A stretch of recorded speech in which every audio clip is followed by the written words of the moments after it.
football on CBS Sports Network is presented by Geico. This is Rensselaer Field in East Hartford, Connecticut, side of a very important midseason non-league matchup between UConn of the American Conference and Missouri of the SEC. Hello again, everyone, and welcome to East Hartford. Great to have with us Dave Run alongside Corey Chavis, former Pro Bowl defensive back, joined by Melanie Collins throughout the broadcast on the field as well. Bottom line here, Chave, these teams would love to win this game, thinking about a bowl game down the line. But for the here and now, air raid offenses. I can't wait to watch a lot of passing yards tonight. Well, I know you can't wait. And the one thing that you love, down the field passing, guess what? Missouri leads the nation in terms of 60-plus yard passes. And guess who's sixth? Connecticut. So we've got exactly what you want. A little bit of offense. I'm trying to convert you to defense, but a lot of offense and throwing the football. Time now for Do Project Smarter, brought to you by the Home Depot.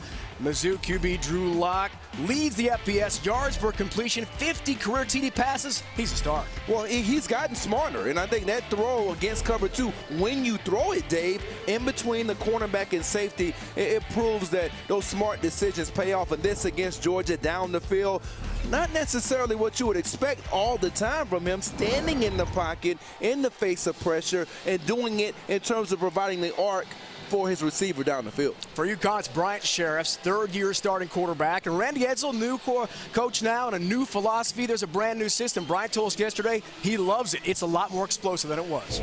It is, and I think the thing that Sheriff's has done, he's gotten under control more, and he's benefited from also hitting those big shots down the field. Guess what? That opens up the underneath game, and you'll see it here after the flea flicker. This against Temple to Mayala on the outside, the back shoulder throw, and that makes Randy Edsall very happy as a coach, his quarterback improving. It's his second stint, Chave, as UConn head coach, resulting in a 3-win season, 2-game win streak.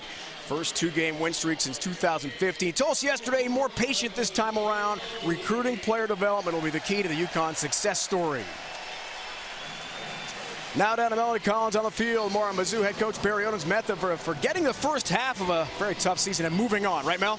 Yeah, well, Dave, in order to set the tone for the second half of the season, Barry Odom burned all that went wrong in the first half, literally. During a team meeting before the Idaho game last week, Odom set ablaze any remnants of the team's first 6 games. He told us this week he burned scouting reports, game plans, and negative articles on social media, and it ended up being an actual bonfire in the team meeting room. He said that he's 6 foot and the flames ended up well over his head, so he knew they had to put it out quick. But the message burned loud and clear, Dave. The past is meaningless. And Missouri came out a new team against Idaho last week. We'll see if they can keep it rolling tonight against UConn. And Mel, I know the viewers are wondering, there were no cell phones allowed during that bonfire, which got a little out of hand, as Melanie talked about. Good news, though, nobody got hurt.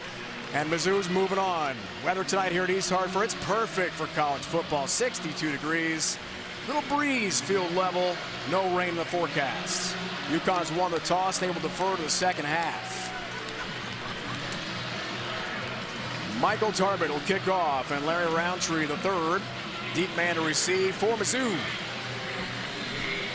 Tigers have not won a road game since beating Arkansas State back in 2015. That's 10 straight losses away from Columbia for Missouri. Maybe that changes tonight. UConn trying to win its third straight and stay hot. Underway from Rensselaer Field. Roundtree ventures out. Spun around. Flags fly from all directions. And he stopped at the 29. Tyler Coyle, one of the star defensive backs, youngsters for UConn, on the special teams stop.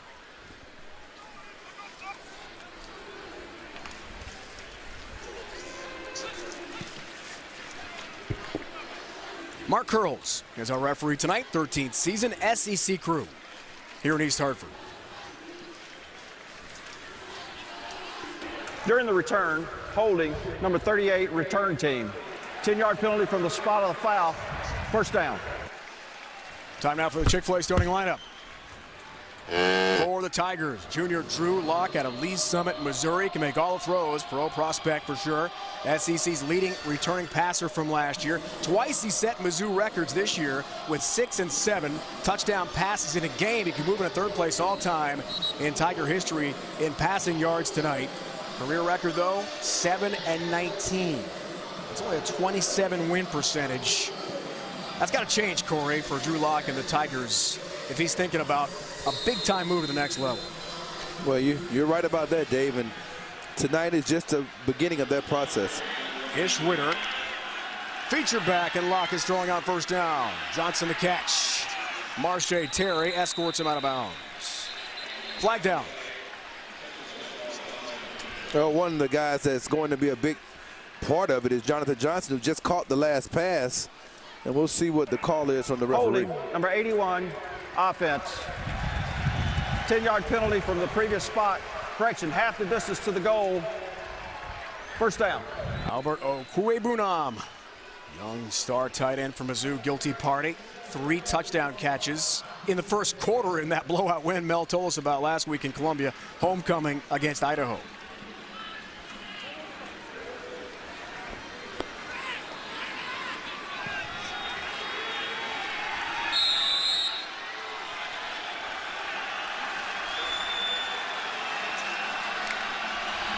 On 1st and 17, it's Witter on the pitch.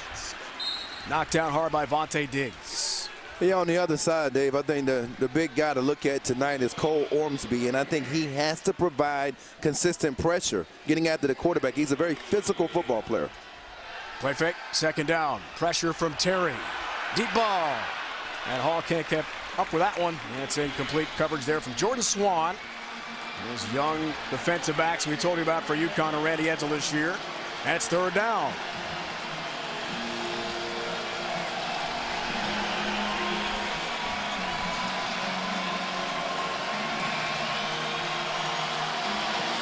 Four receivers will run routes here for Locke.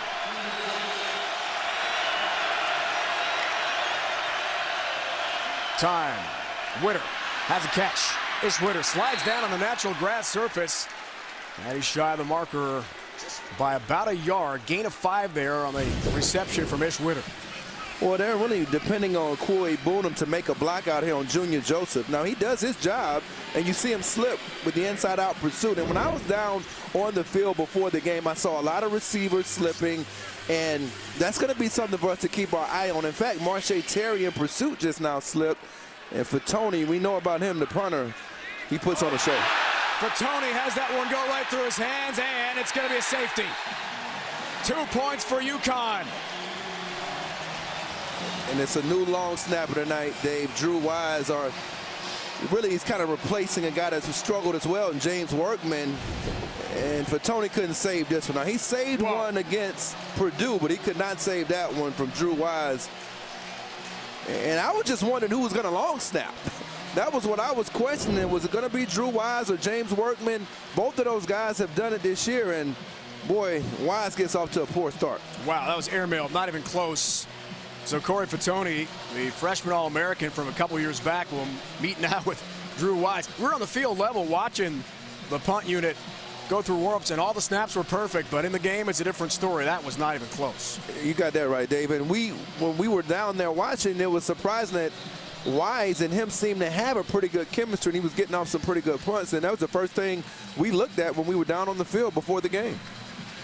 Free kick coming up here. Wavon Skanes will be deep to receive for UConn.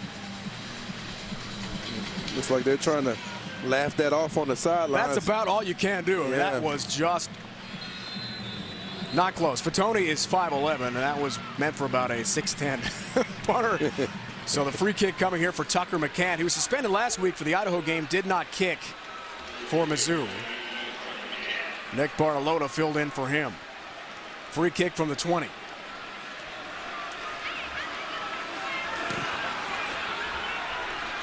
Skanes from the 13. Speedy freshman for UConn is bottled up at about the 36. Time now for Jet Fly starting lineup for UConn. Huskies led by redshirt senior quarterback Bryant Sheriff, transfer from NC State. Began the year as the number 2 QB at UConn, played well in the opener against Holy Cross. He's been the man since. He told us yesterday he felt restricted by former coach Bob Diaco's offense. Now to Randy Edsall. He likes the fast pace, how the Huskies can open it up. 13 touchdown passes this year. He had 7 in all of last season.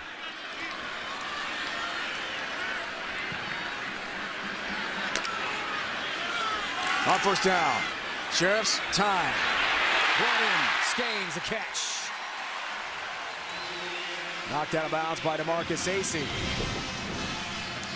They're just really running a split safety coverage, and he's attacking the safety. And this just shows the improvement of Sheriff's, the accuracy on that throw. He's much more decisive in this game.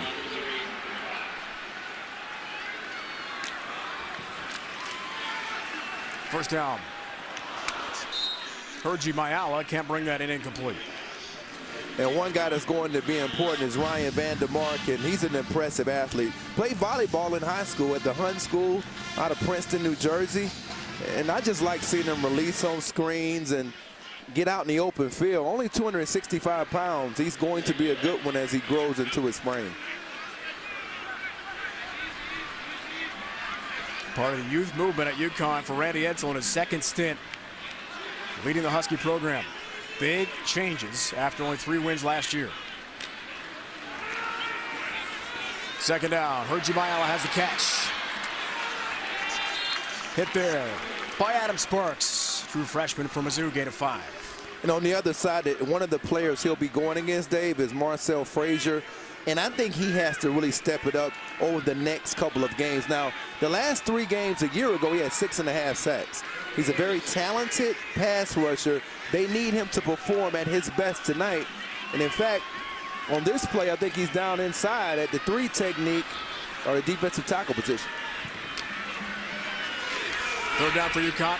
Pressure on Sheriffs. Delivers. And Skanes can't bring that in. Incomplete. Joshua Bledsoe, Sam linebacker, in coverage. It was a good throw. And you want Skanes to be able to pull that in. He dropped one against East Carolina on a screen, but he's a little bit of a body catcher, something I noticed. And that time he tried to catch it with his hands. So that's something to monitor as we move forward. Brett Graham, punter for Randy Edsall and UConn. Redshirt freshman from State College, Pennsylvania. Melanie is from State College. Some Penn State fans are interested in that Ohio State game right now, aren't they? Graham punts. Rashad Floyd. Fair caught at about the 6. Floyd brought back a touchdown last week on a punt return against Idaho. Here it's 2-0, an early safety for UConn.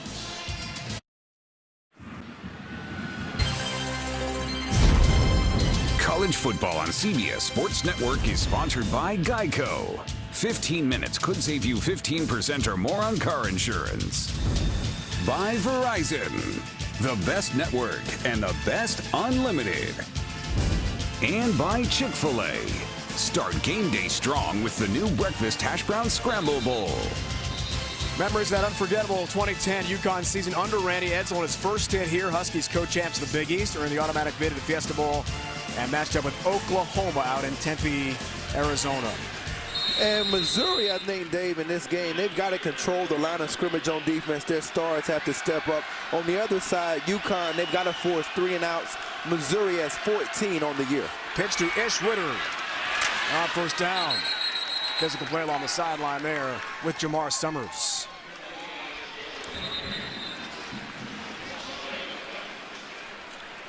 Maria Crockett hurt against Georgia. Shoulder surgery with a flag down just prior to the Idaho game. All in the middle. Personal foul, face mask, defense. 15 yards from the end of the run. First down. It's Junior Joseph with a reach there and got Ish Witter's headgear. So plus 15. That's what Missouri needs. We were mentioning Crockett, Corey, being out probably for the season. Dynamic running back for the Tigers. He really was, and very strong back. I think Roundtree can provide some of that strength. Witter, change of pace. Witter's a senior, Roundtree the third, a freshman. So first down. Catch. Jamon Moore turns it into a big play for Mizzou. Tigers' leading receiver this year, 32nd catch of the season, gain of 21. And you got to tackle on the edge, and I think that's the thing. When you play Missouri and Jamon Moore, that's what he's best at, is making defenders miss on the perimeter. Play fake for Locke. Time. Winds up, Carazola pressure. Locke gets away, keeps it going. And the catch made, Okue Bunam. The big tight end rumbles ahead for another big pickup for Mizzou inside the 35. Gain of 14 for the Tigers. You can see the athleticism on the edge. I mean, he's not somebody that you'll see that from a lot, but he can do it. Tigers go fast. Play fake to Ish Witter. Emmanuel Hall the catch. Missed tackle by Braden Brown, and Hall steps out of bounds as he tried to tiptoe the sideline with some good speed. He is a very fast receiver, probably the fastest wideout Mizzou has. Well, they need to have a race, because I'd like to see him and Moore go at it. That's right. He and Jamon Moore are special, aren't they? Yeah, they can run. Gain of 8.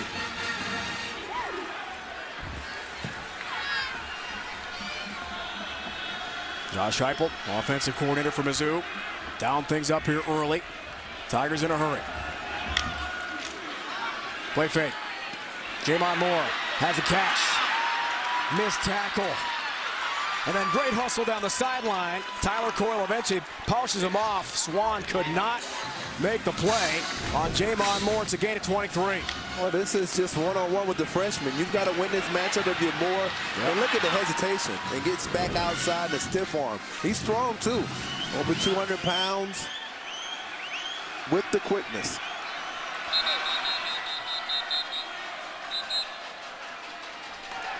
The ruling on the field of the runner not out of bounds, excuse me, of the runner out of bounds is under further review. Let's take a look. Ryan Matoran, replay official in the press box with us. We'll see exactly what happened there with Jamon Moore along the sideline. It's young secondary, Chafe. You got Jordan Swan, true freshman, redshirt freshman at Coyle, Braden Brown, true freshman. They're going to make mistakes. Let's see here. Down the sideline, looking for contact with the paint. What do you think, that right foot there? Left foot? I don't think he's out until about the 4. I think they've got a pretty good spot. I'd give them a good job by the crew in terms of I thought he did a good job of tight roping the sidelines.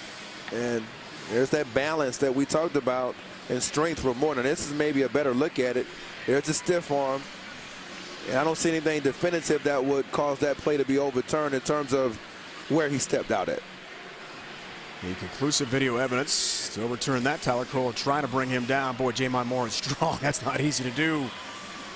He's able to shed Tyler Coyle and pick up some more real estate for Missouri. Well, I think he's what makes the engine go a little bit for this team. If he can get going, it really makes them tough to stop with the emergence of Hall, who's come out of nowhere this year and done what they've expected. After further review, the ruling on the field is confirmed. First and goal from the 4. As correctly predicted by Mr. Chase. Mark Curls, our referee tonight, confirms it. Tonight's Red Zone being brought to you by Verizon. Missouri so far inside the 20. They're the numbers. And they're 40th in the nation in this. And so those numbers speak to them being at least partially productive. They want to get 6 on this trip. Witter alongside Locke. First and goal. Fade. End zone. Moore. Touchdown. Missouri. Jamon Moore.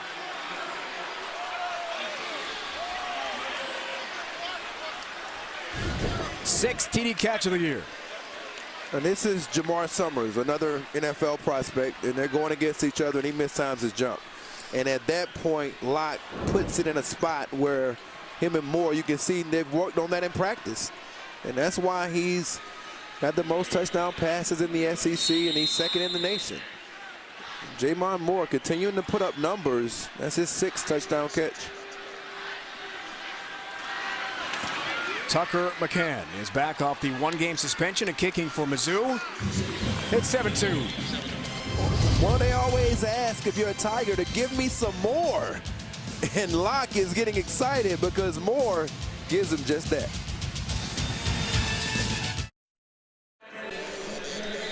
Three catches, 48 yards in the drive for Jamon Moore, capped off by the 4-yard touchdown grab from Locke. Take a look at tonight's score being Road Trip Facts. Rensselaer Field, East Hartford, opened in 2003. Just as UConn was going from the FCS to the FBS. Had great years as we saw under Randy Edsall. Big East champs, went to the BCS Fiesta Bowl in 2010. 22 miles. Corey, the autumnal splendor, the rolling hills of Connecticut. Beautiful drive yesterday. We stopped and took some pictures, didn't we? We did, and I got to give you and Melanie credit. Y'all are like, you've got to get out and take some pictures because we're about to. Y'all did a pretty good job. I almost got hit by one of those cars. You're fine. I don't think Thankfully. you wouldn't have minded if I got Come on. McCann kicking off the Skeens. And the freshman from the 2. Quavon Skeens wrestled down at about the 16. Cam Hilton, one of the backup defensive backs for Mizzou on the special teams hit return of 15. Now, last year, Mizzou, last time these teams met back in 2015 in Columbia, a 9-6 Missouri win. They had a safety against UConn, and UConn returns the favor with the early safety here tonight on the high snap. But Drew Wise looked better on that PAT a moment ago.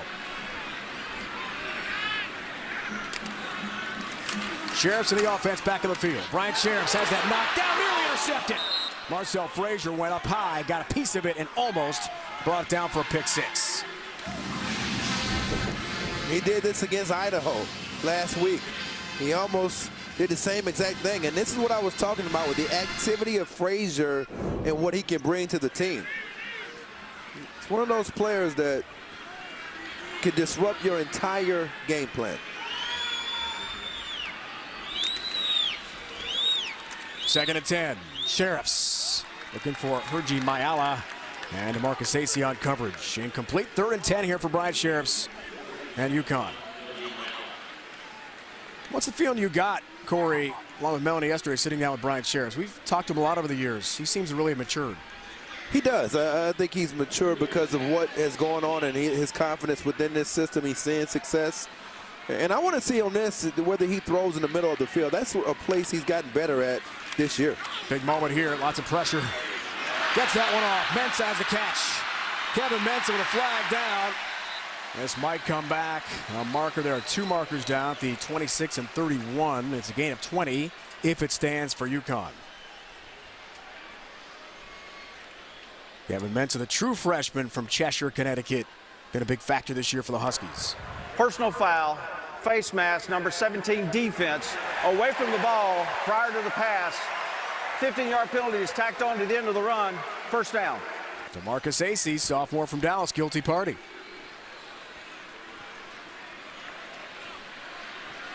Big tack-on play. Wow, all the way into Mizzou territory.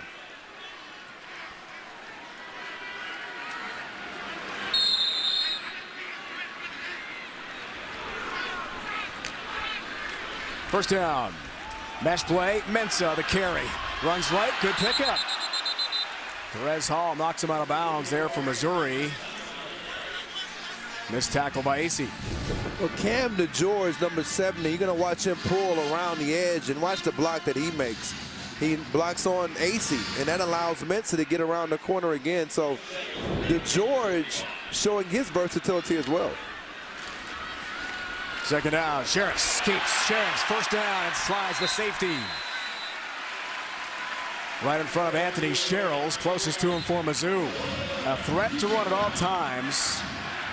And one of the more physical quarterbacks I've ever seen. Yeah, he's definitely tough, and he's taking some shots that you would question over the years, but he doesn't mind taking them. Gain of 8, first down. Play fake. Sheriffs in trouble. Gets away. Brian Sheriffs. A nice pickup again. TJ Warren, sophomore from Conyers, Georgia, knocks him down.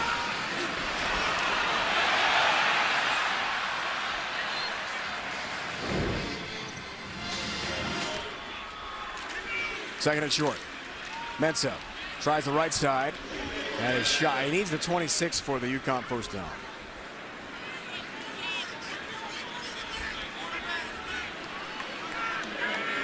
No gain for Mensah. Arkel Newsom is out for UConn. We talked about Crockett for Mizzou being out for the season. Newsom has a ligament injury in his shoulder and could be lost for the season. He's the Huskies' leading receiver and really most dynamic offensive player.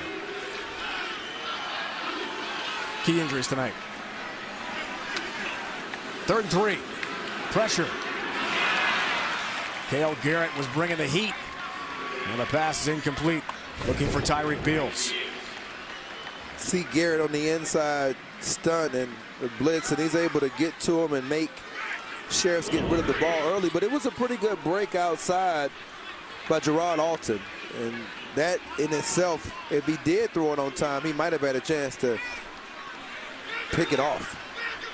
47-yard attempt here from Michael Tarbett. 6 of 9 on the year, only a long of 42 on the season. Did make 2 against Tulsa last week from 35 and 28 yards. Whistles first. First charge timeout, UConn. Almost a delay of game there. Rhett Lashley, new offensive coordinator, part of the turnover in staff with Randy Edsall taking over for Bob Diaco. Talks with Bryant Sheriffs. From the spirited start through the fatigue finish, find out what it takes for the toughest competitors to complete the most grueling obstacles in the Midwest. It's America's Toughest Mudder, tomorrow night at 9 Eastern on CBS Sports Network.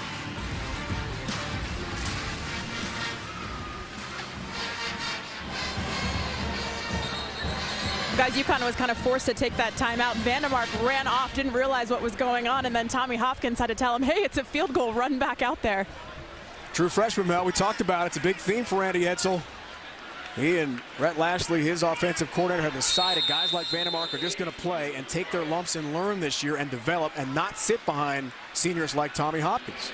So you'll get that. All right, here's Tarbett off the timeout. From 47, wide right, and no good. To keep this a 7-2 game. Tarbett had been 6 of 9 of the season. A couple against Tulsa and a big win for UConn last week, but this time he is wide to the right. No good. The world's toughest Cowboys ride for their legacies and move one step closer to lifting the gold buckle. Don't miss round 1 of the 2017 PBR World Finals Wednesday night at 10 Eastern from Las Vegas right here on CBS Sports Network. Let's go back down to Melanie Collins. Well, Dave, Coach Odom told us this week that Drew Lock's football IQ has skyrocketed this year. He said he's really a student of the game and loves the sport. He's extremely competitive, and Lock was actually a great basketball player in high school. He had offers from a few of the Final Four teams at the time, and he's become a great leader for this team, especially verbally. He said it's not always rah-rah. He's not afraid to get after a guy, and Coach Heupel said it's the last 3 weeks he's really shown a ton of improvement. He's way more comfortable and confident in the pocket, Dave. Already is number 3 all-time Mizzou history with his passing effort tonight. Emmanuel Hall on a little jet sweep with a flag down, knocked down by Marche Terry of UConn. Let's find out what happened. Gain of 2 if it stands for Hall. Locke certainly has developed into one of the top quarterbacks nationally.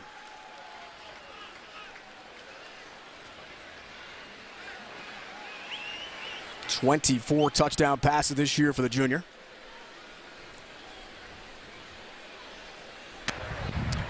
Personal foul, face mask, number 25 defense, away from the football, 15-yard penalty from the end of the run, first down. Tyler Coyle, he's a redshirt freshman from Windsor, Connecticut.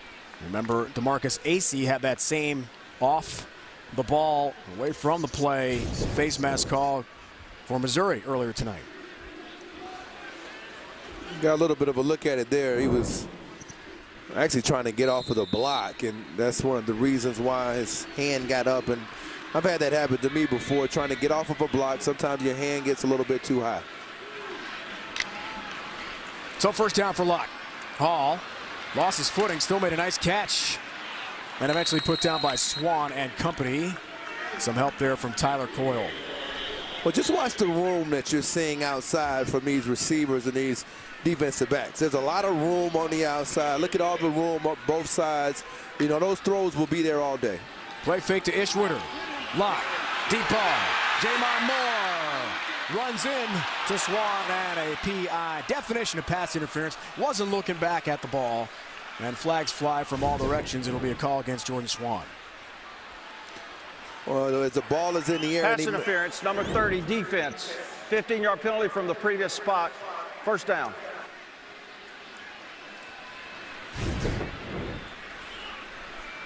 We got to step on him, and as you can see, you talked about him not getting his head around. The contact was made with the ball being in the air. And I think that is a big thing that actually drew the flag. And right now they're working on him a little bit. He's a freshman, and they know that. And you've got a 1,000-yard receiver in Jamon Moore, and they're finding that matchup right away. First down. Locke gonna run. Got some room and slides down in front of Marche Terry and does have a first down for Missouri. Well, they're reading Luke Carrizzola, number 15. And as they have the cross block from Okwuegbunam, he just takes off and nobody's there. First down. Ishwitter makes some tacklers miss. Ishwitter gets physical inside the 10. It's another Missouri first down. It'll be first and goal. I like that hard physical run by the senior from Tampa. Gain of 12, first and goal. Mizzou on the move. Winter carries again. Plows through traffic. Ends up at about the 4-yard line. Tackle made by Darian Beavers, true freshman from Cincinnati, Coleraine High School, that powerhouse in Cincy. Young Husky team. A lot of key spots. They're learning on the job here in 2017.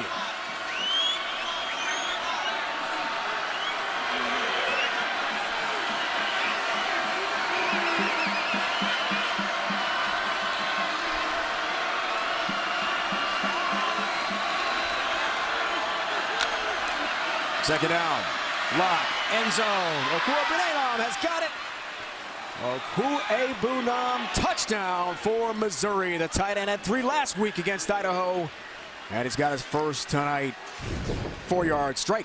Well, you're not seeing it from this angle, but he reset to find out whether it was man coverage. And we might be able to take a look back. That's the IQ that Mel just got through referring to.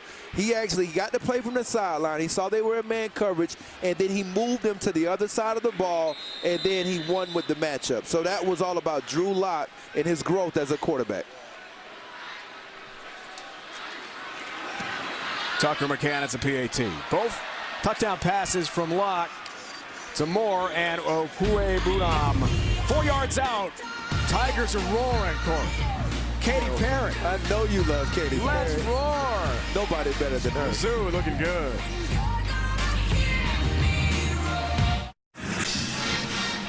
What a young talent in Columbia this year, Albert Okwuegbunam. Albert O's, they know him, redshirt freshman from Springfield, Illinois.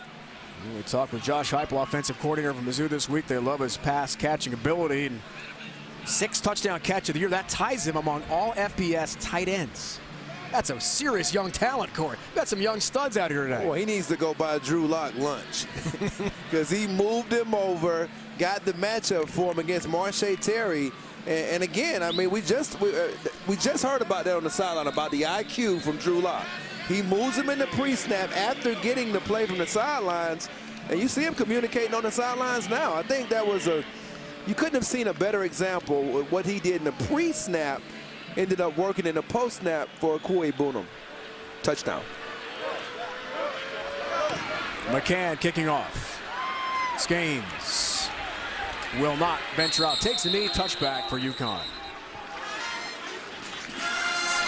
Talked about the numbers. Just needed 42 yards tonight, which he has surpassed already in this first quarter.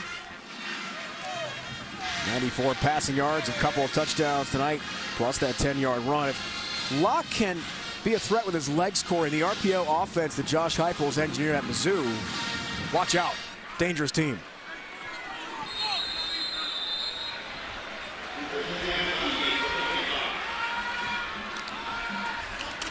Mensah gets a carry on first down. Freshman has cut back and gets drilled. Brandon Lee. His career best game against South Carolina last year for Missouri. Had 11 tackles in 2016 against the Gamecocks. Mensah again on second down. Terry Beckner Jr. has his first tackle. One of the top pro prospects in our game tonight. UConn with this higher paced offense for Rhett Lashley, their new coordinator. Tested playing from behind. Big early third down here. Well, the last time they had this 3rd and short, they ran the quick outs. It's 3rd and 3 now, and they're bringing in Tyler Davis, so you may have a little bit of misdirection. You could end up having some type of zone read. You could end up having a sprint out. There's a couple different things they like to do in these situations. 3rd down. That's a big run. Jason Thompson, the redshirt junior from Shelton, Connecticut. Going to get some more touches with Arkell Newsome out indefinitely. Gain of 10, 1st down. Well, that was the zone read, but they pull around number 70, Cam DeGeorge, and also Tyler Davis, who had just checked into the game. So that was a version of their zone read, and they went back towards the slot formation. And now they're back in another 2 tight end set as Davis stays in the game. Play fake to Dixon. Too tall for Bloom, the tight end. It was open around the 40-yard line. And a bad misfire there for Sheriffs. Enjoyed meeting with Rhett Lashley, the new offensive coordinator at UConn. Came from Auburn. You like his philosophy, Corey? I do. I think he's got the look of a future head coach. I mean, just talking with them yesterday, how under control in terms of what they were trying to do. He has a purpose to how they play offense here, and you can see it translating to the field. 2nd down. Skanes gonna pass it. Quavon Skanes with a man open. It's incomplete. Looking for Beals at about the 19 by himself. And incomplete. Well, chalk one up for Rhett Lashley. You're going to see Tyreek Beals up at the top of the screen, wide open. Skanes has him, and he just can't get to the football. And he's under a little bit of heat from Cale Garrett. So give Garrett an assist on that play for the errant pass. UConn worked on that play in their indoor facility yesterday during the walkthrough. And you talked about that. But he completed the passes yesterday. That's a walkthrough. There was no defense. It wasn't a real game. Timeout. Man. Called by Missouri. A little more on Rhett Lashley coming from Auburn. He's a backup quarterback. A lot of injury problems in his day. At Arkansas, was a great high school QB. Set state records in Arkansas. A tremendous high school career. Coming from the SEC, facing the SEC tonight. Under Gus Malzahn for 10 years. He did some really good work down at Arkansas State. A lot of people forget that Malzahn went down there, was the head coach, and he had him down there with him. And I actually had a chance to go down there and watch him run his offense down there, and it was pretty impressive. Just some of the different philosophies that he brings to the table. You've got misdirection. You're going to close down formations. You're going to have your quarterbacks on the move.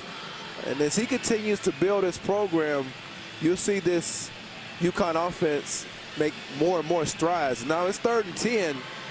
I'm still looking for some inside routes at some point.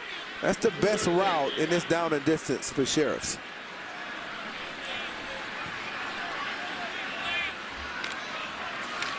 Third down. Missouri dials up a blitz. Pass over the middle. McClain makes the grab of the 45. 1st down, UConn. McClain's first touch and grab of the night, gain of 13. Well, this is what I'm talking about. You're going to get the dig route inside by McClain, and you can see he puts it on the money. A little bit low, but that's what McClain and Sheriffs connect on. Sheriffs keeps. Gets hit hard by Jordan Harrell, redshirt senior from St. Louis. Former Division II star at Northwest Missouri State. Walked on to Mizzou, wanted to be a Tiger, played D1 football. Now he's a captain for the Tigers. That's quite a story. Had a full ride at the D2 level. Walked on to Missouri. 2nd down. Sheriff's throwing. McClain has a catch and set backwards hard. Well, T.J. Warren's from Rockdale County High School, and he rocked him on that play. I mean, that's one of those hits that you gotta wait to see who's going to make the first big hit. Inner Warren. That was it. Wow. Whoa. Getting physicals, Nate Hopkins. Well, that's wow, he runs over Adam Sparks and leaves him in the dust. Tremendous physical run. Woo! Oh. Sparks is a freshman, too. Sheriffs keeps on that option. As dragged down by Anthony Sherrills. They've been incorporating this zone read more with Sheriffs. That's why I mentioned it a little bit early. With Newsome out, he's got to become more a part of the run game. He was a big part of it last week against Tulsa, and you'll see this continue to be a theme throughout the night. Mensa feature back, Hopkins out. Second down. Sheriffs hit as he throws. Look for Mensa on the wheel route, and it's incomplete. AC on coverage for Missouri.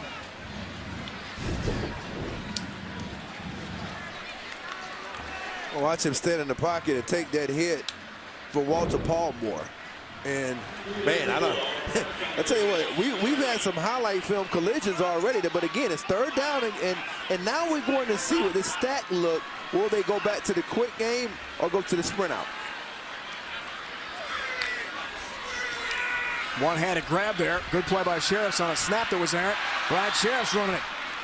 He gets run over by Terez Hall. Well, they went to the sprint out and he kept the ball instead of throwing it. And so now you've got a decision to make with the field goal kicker and Tarbert, who just missed the field goal. So I think now with you down 14-2, it's a no-brainer.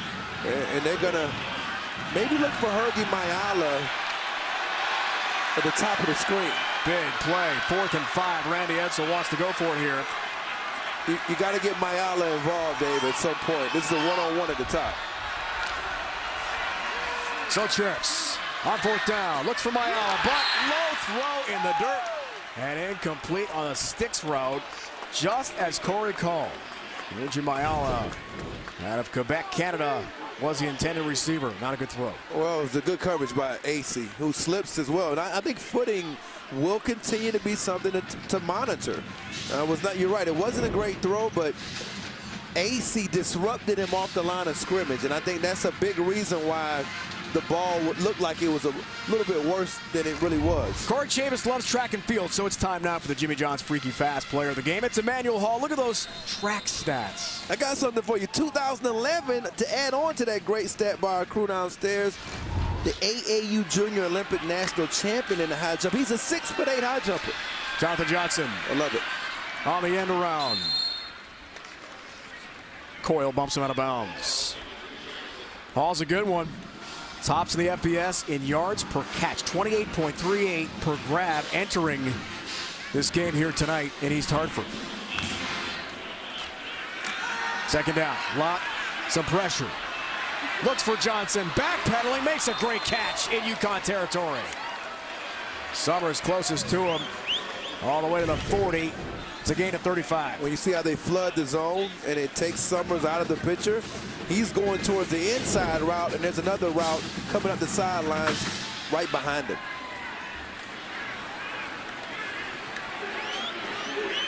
And this pace affecting UConn. You see players going off the field, Cam Stapleton running off the field, Luke Carazola running on the field. This is blazing fast, the pace of Missouri.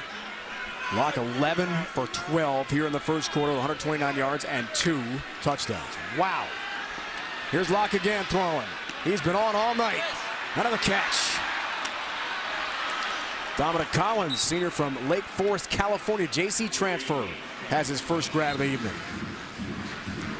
And the last time they scored a touchdown, or even there was a 71st drive out of 95 drives this year that was under 2 minutes. So they're trying to get you off balance, and Foley Fadakazi just left the game. Off again at 17. Roundtree, the carry. Larry Roundtree, the third, gets physical and backs up Marche Terry a couple yards. We are seeing some very physical runs here. Lots of contact tonight. Well, I'll tell you what, Marche Terry made a good tackle. I mean, that's an outstanding tackle for a 6'4" guy to bend that low to make a tackle. Very good tackle by Terry. On first down, play fake, end zone again. Touchdown, Missouri. Albert Okwuegbunam has done it for a second time in the game here tonight. And if you add up the first quarter of Idaho and UConn, that's 5 total touchdown catches for Albert O. Well, you're going against a lot of freshmen, and that was Braden Brown, and his eyes got caught up in the backfield off of the play fake inside. They scored on that route 5 times or 4 times last week. They took turns scoring on the route. They brought in Kendall Blanton, he scored on the route, and they scored on the route again. PAT for McCann. Locke is 13 of 14, 155, and 3 scores already, Chase. And they keep running the same route. They take it from Idaho all the way to Connecticut, and they score again.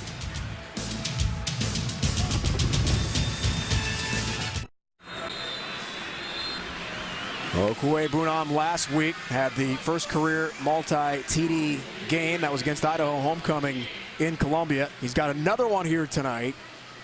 He is tearing up defenses. 7 touchdown catches to lead all FBS tight ends. Only a freshman for Missouri. McCann kicks to Quavon Skeens. Takes a knee. Well, we talked about Braden Brown, and this is where Brown is at right here. And you're going to see Okwuegbunam. He's going to come up and run the route. But as you can see, Dave, there's nobody in the middle of the field. So as you come up with that play fake, there's no help. You've got to be disciplined with your eyes and look at your keys.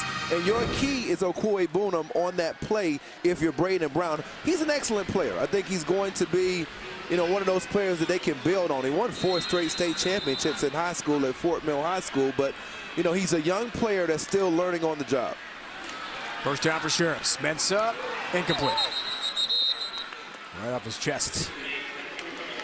So Missouri 55 points in the first quarter of the last 2 games after absolutely demolishing Idaho for the Sun Belt Conference last week. And tonight it's UConn's turn, it appears, for the American Conference. And this is on Bryant Sheriffs. He has to settle the team down and be an extension of his offensive coordinator, Rhett Lashley.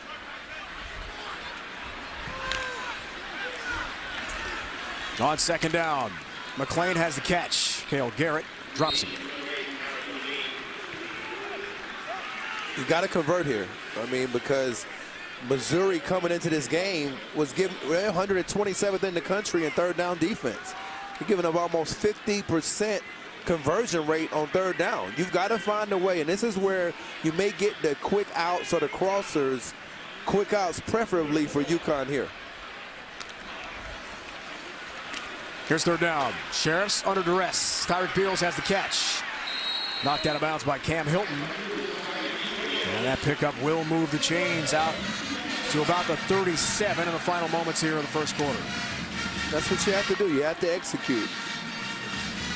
Those routes, they cut down their splits, and basically those are the complementary routes. And it's tough for the defense to adjust if you're playing any type of man coverage.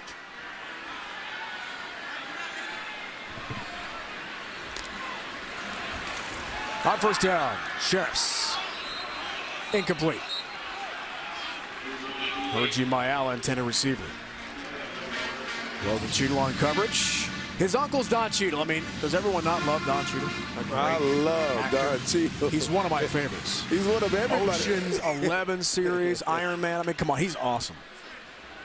Don has not been to a Missouri game yet, but he has been tweeting out some love for his relative Logan Cheadle. Second down, Sheriffs. Into the corner, deep ball. Boom! Hergy Mayala on the go route down the sideline. Ending the first quarter in style for UConn. Well, it was a double move, a slant and go, and he got him. You just talked about his uncle. Well, I don't think he's not going to be tweeting that one out. End of the first quarter. 21-2 Missouri, but UConn on the move. You're watching college football on CBS Sports Network, presented by Geico. What's happening next week? It's Halloween. Can't wait.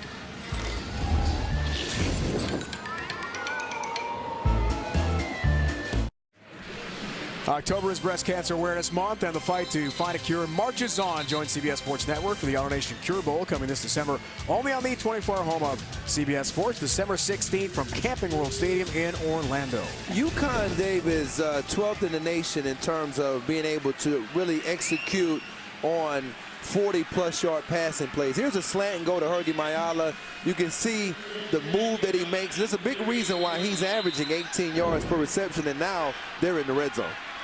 First play, second quarter, off the 45-yard reception from Mayala. 2 tight ends set here for UConn. Sheriffs. And off to Nate Hopkins, another freshman for the Huskies from Flower Mound, Texas in the Dallas Metroplex, stopped by Trey Williams. And they need to get 7 points or 6 points, whatever it is. You've got to be able to come down and at least get that out of this drive so you can get your fans more into it and you get your team's confidence up. Hopkins has been effective this year. He's got 7 rushing touchdowns against the UConn in the last 6 years. He's great in the red zone. No Arkel Newsome. Someone's got to step up.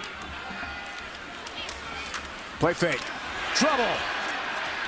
Terry Beckner Jr. right in the face of Bryant Sheriffs. Wow, that's not fun.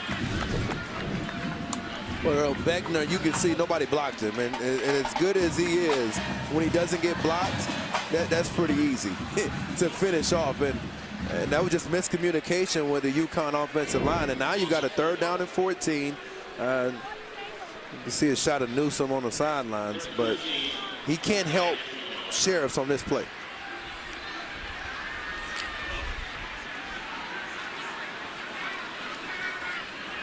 Jason Thompson feature back. Sheriffs check with me with Rhett Lashley, his offensive coordinator, and avoids delay of game by calling a timeout. Second charge timeout, UConn. 30-second timeout. Arkel Newsome, second leading rusher for UConn this year, and the top Husky receiver is out. Demaria Crockett, shoulder surgery just prior to the Idaho game last week for Mizzou, probably out for the season. Could come back potentially for a bowl game around the holidays if the Tigers can win 5 or 6 and get there. Newsome possibly lost for the rest of his career. He's really been the heart and soul, Corey, of this UConn offense for years. He has, and what you lose when he's out of the game, a lot of times what they'll do is just give him a little bit of a swing pass, and he'll get out on the edge. And really, he's a big reason why he's the team's leading receiver. Look at this, 407 yards receiving for a running back. So it makes a big difference when your running back is averaging 18 yards a catch. Hurt in the first quarter against Tulsa last week. Ligaments between the clavicle and sternum were torn in that exciting victory over the Golden Hurricane. The last second TD attempt for Tulsa was knocked aside by Junior Joseph. Preserve the win. 3rd down. Off the timeout. Bryant Sheriffs delivers. Smayala has the catch. AC wrestles him out of bounds. Got to the 15. 4th down coming up. I think they're going to go for it. Again. Yeah, and wonder whether or not if your defensive coordinator, Barry Odom, really, he calls a lot of the shots for Missouri. Will he bring some pressure? And it looks like they're going to play maybe some man coverage right here. Big 4th down call. Sheriffs delivers. Catch made at the 5. And the Huskies keep the drive going. Gain of 10. That was a gutsy call by Randy Edsall and his staff, Rhett Lashley, and a pretty good catch by Quavon Skanes. Throw a ball like that, if you're Sheriffs, you know your team needs you to come up with a big throw, and you knife one in there on 4th down like that. That says a lot about his maturity. Look for the sprint out in this area of the field, Dave. Huskies needed that, Corey, no question. On 1st and goal. Sheriffs elusive. Dale Garrett a piece of him, and eventually knocked down by the defense. Well, it's unfortunate, but it's Frazier, and he gets off the edge, and you get the cleanup by Cheeto off the other side, but he had something, and if he could have just gotten outside, I kind of had a feeling they were going to run that sprint out again down in this part of the field, because that's where he's most comfortable in the red zone, is on the edges. So look for that the rest of the night.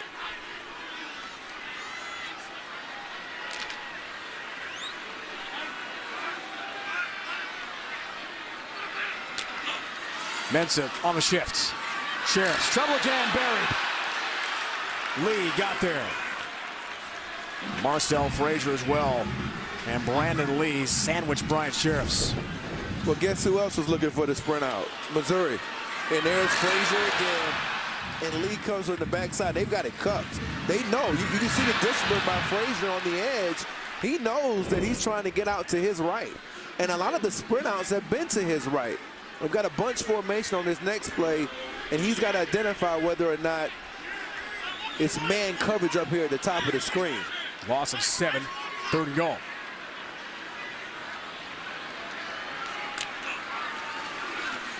Here's Sheriffs with some pressure. Mayala, the back shoulder throw.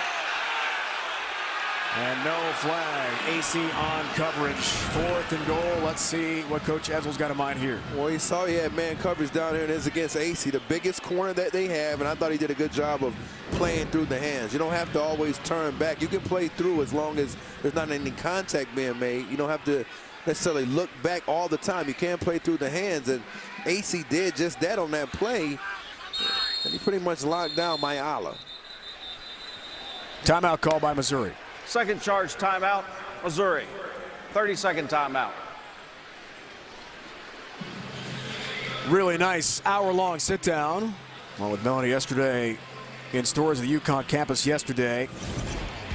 Through the years, well, he played for Frank Maloney at Syracuse. At 79 was the last year before the Carrier Dome, and Joe Morris got things going in Central New York. Look at that Cuse football staff jacket. That's vintage. Corey, UConn head coach, all-time wins leader, Husky history, brought them to the Fiesta Bowl in 2010. Then Maryland, they did have 2 bowl seasons there, but overall things didn't go well. Let go midway in the 2015 season. Lions consultant in the NFL last year. Told us yesterday he learned a lot from Jim Caldwell in Detroit. He has, and one of the things that he learned from him was just about the steadiness of Jim Caldwell. And sometimes, you know, he said almost he felt like that learning from some other coach sometimes is the best thing you can do as a coach. It helps you grow. Boy, I don't know how much more he needed to grow. He's one heck of a coach. You call it a sabbatical. Tarbett has got this one. From 30 yards out for Randy Edsall. Michael Tarbett 1 for 2. And UConn has 3 more on the board. They got something. They needed that. First half, head-to-head with Missouri at the SEC. Now this is cool. November 18th, we'll be in Boston. Iconic Fenway Park plays host to these UConn Huskies and the Boston College Eagles. The ACC, what a scene that's going to be.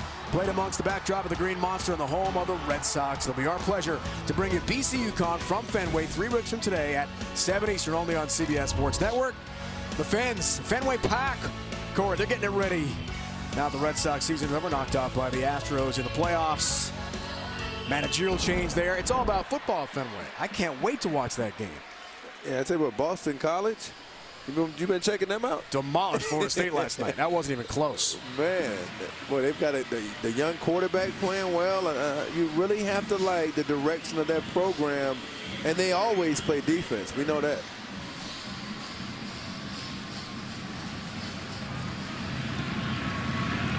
Tarbett will kick to Roundtree, the 3rd. Short kick, checks up, and Roundtree the 3rd does a nice job to grab that at the 16.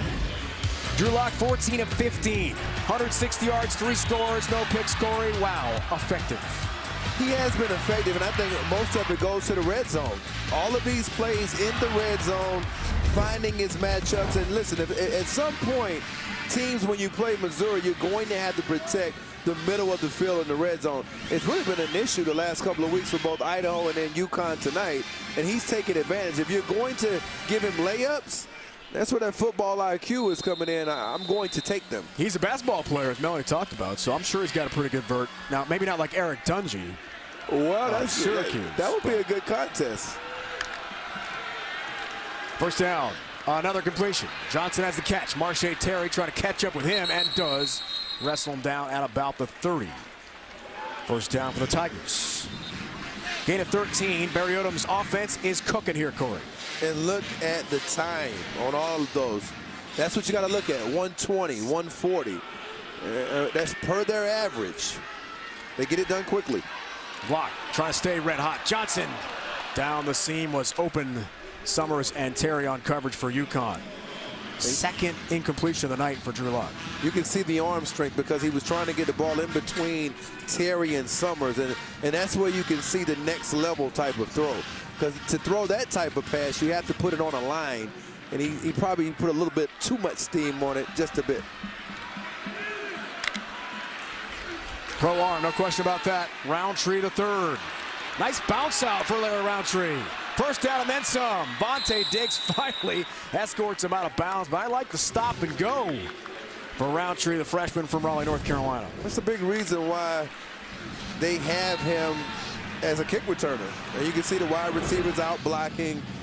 17, Nate Brown, Rashad Floyd, number 17, made a good block.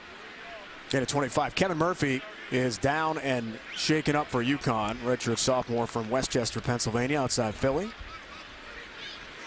That would be a pretty big loss. I think he's one of their better rotational interior defensive linemen. He's the guy that gives Foley Fadakazi some breathers. So if you lose him, it affects your depth. 7 tackles this year. 8 tackles and a sack last year for Kevin Murphy.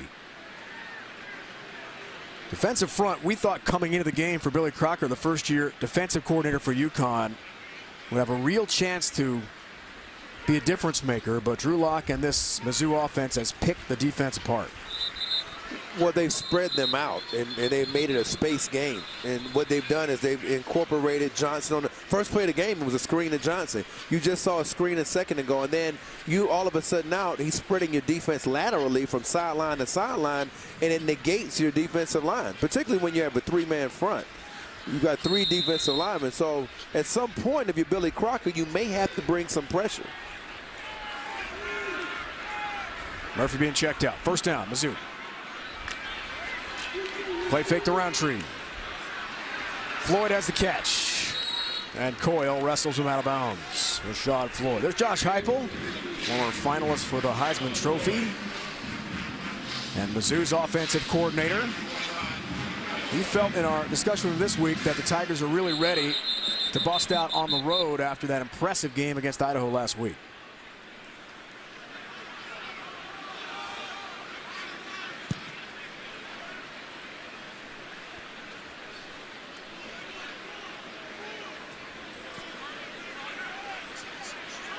Official timeout here. Chain gang getting reset.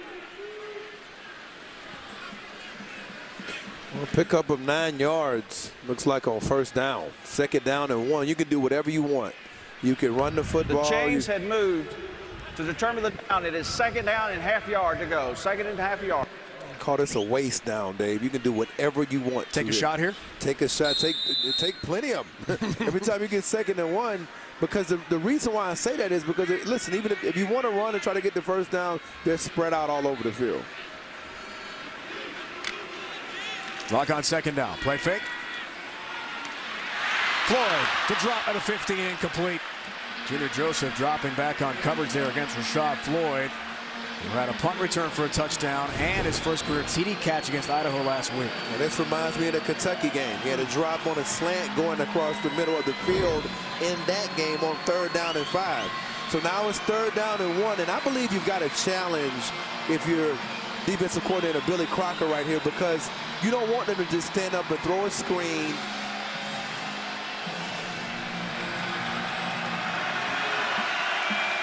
Third and short. Roundtree the third has the first down off right tackle. Pounds ahead for the necessary real estate. Marche Terry and Chris Britton on the stop for UConn. Gain of 4.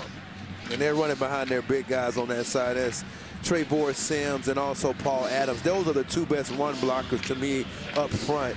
And they move bodies. Look at Sims. I mean, he's from East St. Louis High School in Illinois. You think you're going to just, hey, you better be ready to put your feet in the sand against him. He's a good one. First down. Play fake for Locke. Looks deep. Goes to the progression. Lost his footing for a moment. Hit as he throws, incomplete. And they got to see whether Joseph with pressure. Is he out of the tackle box? And then that. Guess so.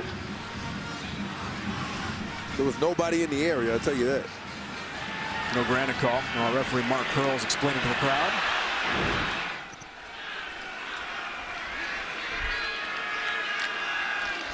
So second down. Lock. Throwing. Catch again. Jamon Moore. Make that a Brown catch. A Brown, redshirt junior from Suwanee, Georgia, is his first grab of the night. Gain of 13, first down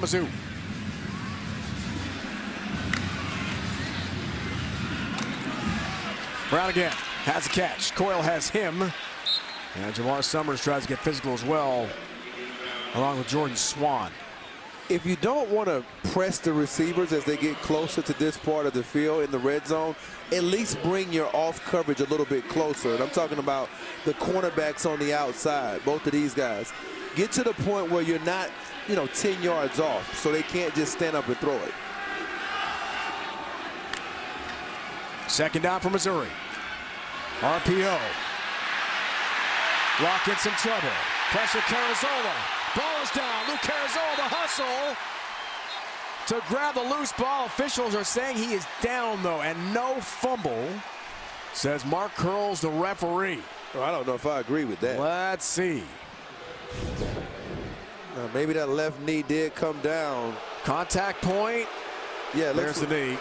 Yep, ball's in his hand. Great call. Great call by Mark Curls, our white hat referee tonight. He's down right there. Lost 17, though, for Missouri. 3rd and 23. Good pressure from Luke Carazola, the senior. Screen set up. Floyd has the catch. Stopped by Coyle. It's a good tackle by Tyler Coyle. He's one of those players that is going to be a player on the come. Now, he's already taken one interception to the house this year. And that tackle forces a field goal and keeps you in the game. 6 of 8 for McCann. He violated team rules. Was not announced publicly what he did, but missed the Idaho game last week. Back tonight. Sophomore from O'Fallon, Illinois, outside St. Louis, from 37. He's true. Nails it for Missouri. Tigers haven't won a road game since 2015. They are playing very well away from Columbia tonight. Field goal for Tucker McCann.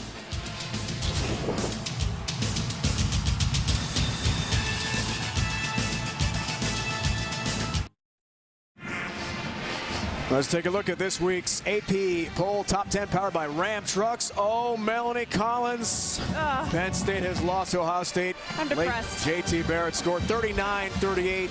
And how about TCU on the road losing at Ames to Iowa State 14-7. So the first college football playoff poll comes out Tuesday. It's a shakeup, Melanie. And I believe you and Corey had a little wager.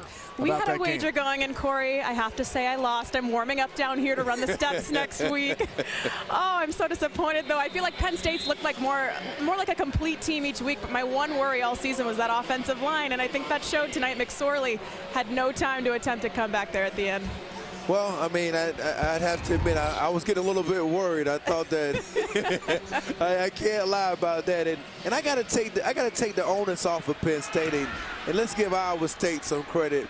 Mel, I know you're dealing with that down there, so we've got to at least take a little bit of the pain away from that and talk about Iowa State's big victory. Matt Thank Campbell. you. Please take the pain away. Touchback there. Rhett Lashley of Dallas the next play. All right, what is the bet exactly? Everyone wants to know. What was the wager? Go ahead, Chafe. Well, you know what? I was going to have to admit finally that, in fact, they were the best team in the country, which they still may be. And in fact, Mel, I got some good news. That loss won't hurt you. Still have a legitimate shot in terms of getting to the playoff.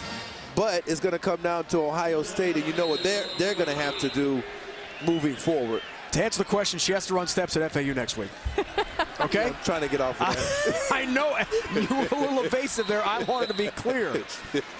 Dixon has the catch for UConn. That's incomplete, rather. It's incomplete. I think that'll be a breeze for her.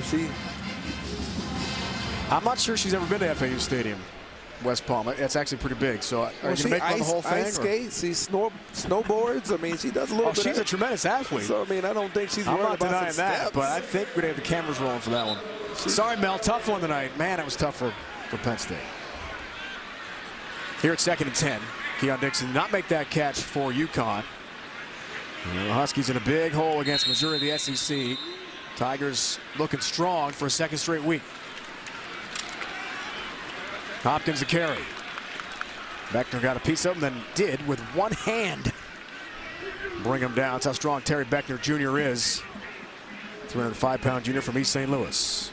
And what a recruiting coup he was. I mean, think about it. The #1 player pretty much in the country.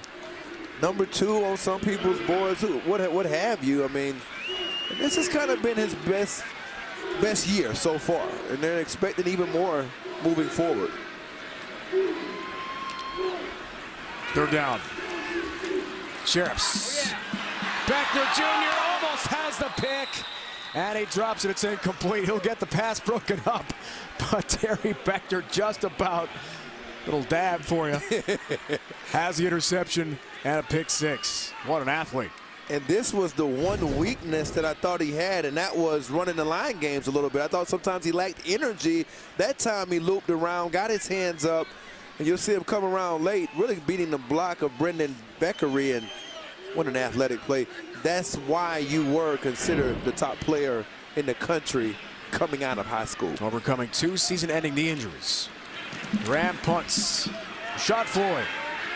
Watch that bounce in front of him. Then grabs it on the move. And Eddie Hahn on special teams makes the play. 38-yard punt for Brett Graham of UConn. No touchdown this time for Rashad Floyd, but things look really good for Mizzou. Kick off your weekend with an AFC showdown. The Buffalo Bills battle the New York Jets. Light up tonight with Thursday Night Football on NFL Network. Brad Smith, former Missouri great, on the all-time QBs in Tiger history. 8,644 passing yards, number 2 to Chase Daniel. 56 touchdown passes, number 2. He played for both the Jets and the Bills. And what a player he was.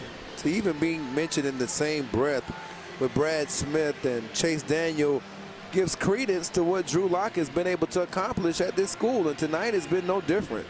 He's had several of these huge games, and he's a player that just continues to play football and look to improve. He's had a great game so far tonight. Ishwitter has the catch. Dante Diggs makes sure he stays down. It's out to the 35. It's a loss of 2 there for Missouri. Well, now if you're UConn, what you're thinking is, okay, it's about 5 minutes and 55 seconds to go. We got to get that first 3 and out. They haven't forced one all night. Ishwitter on the carry. Gets around Diggs this time. He and Junior Joseph hot in pursuit. Diggs makes the tackle. And out to the 44-yard line or so. It's a gain of 10. Dante Diggs, what a story. Second leading tackler. Very difficult personal life. Homeless for a while. In high school, lived out of a van. Amazing story to overcome such adversity. Third down. Play fake to Ishwitter. Okwe Boonham has the catch. Wrestled down by Tyler Coyle into UConn territory. First down, Missouri. Passing yards, top 15. Passing yards allowed last, 129th in the FBS for UConn and new defensive coordinator Billy Crocker. 217 passing yards already tonight for Drew Lock, and 3 touchdowns. He's 21 of 25 passing. So, big edge for the Tigers. Well, just take a look at the coverages that they're running. You can start seeing some of the guys and how far they are backed off. I mean, all around the screen, you can see there's a lot of room for them to operate. And Lock tries again. Deep ball, Johnson. Braden Brown on coverage. Another freshman in the back end for UConn. Out of Cumberland, Maryland, won 4 straight state high school titles. Good athlete, but a young guy. I like the shot. You can see him close from the outside in, and there might have been a chance for Terry to get a tip. Just because you're playing off of a receiver does not mean you cannot challenge the route. And I think that's the thing that you need to see from his UConn secondary as we move forward. Play fake. And Lock to Johnson. Lost it. Ruled incomplete. But that's exactly what I'm talking about right there. That's what I'm looking for in terms of like what you're saying to challenge the route from the outside in. Here we go. You got a player getting off a block. Is Jordan Swan. He said, no, I don't care if you're throwing it short. I can still contend on the pass. And if you're Billy Crocker and this UConn defensive staff, that's what they had to do here on third down. Challenge the routes.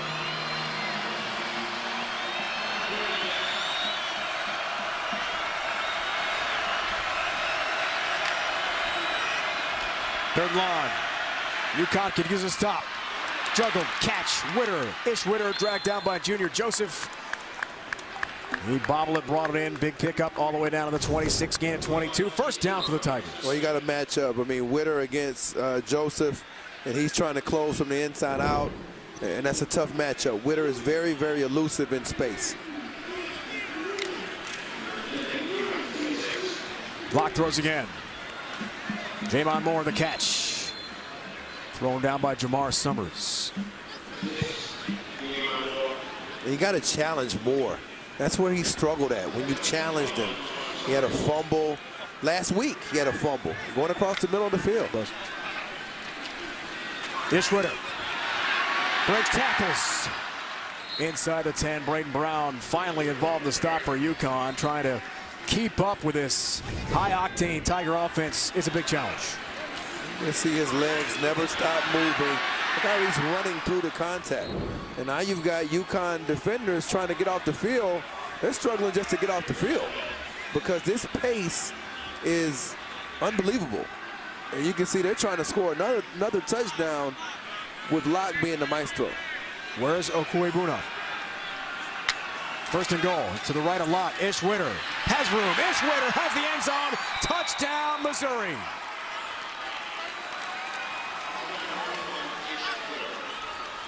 Tigers' first rushing touchdown of the game. Well, Okuebuna, you asked where he was at, he opened it up. He made the block to open up the touchdown. He not only can he catch touchdowns, he can block for them too. And Witter had 139 yards rushing against Kentucky. He had Junior Joseph mad. He felt like he was held that time by Trevor Sims, number 75, but to no avail. And here goes another extra point. Third rushing TD of the year for Ish Witter. McCann the PAT. 11th TD run for Ish's career.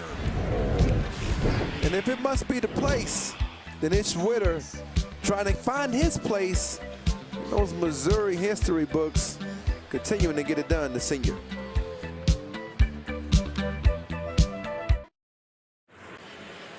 Coming up on the Verizon Halftime Report, Brent Stover, Houston Nut, Christian Fourier standing by in our New York studio. Have you covered on all the day's action.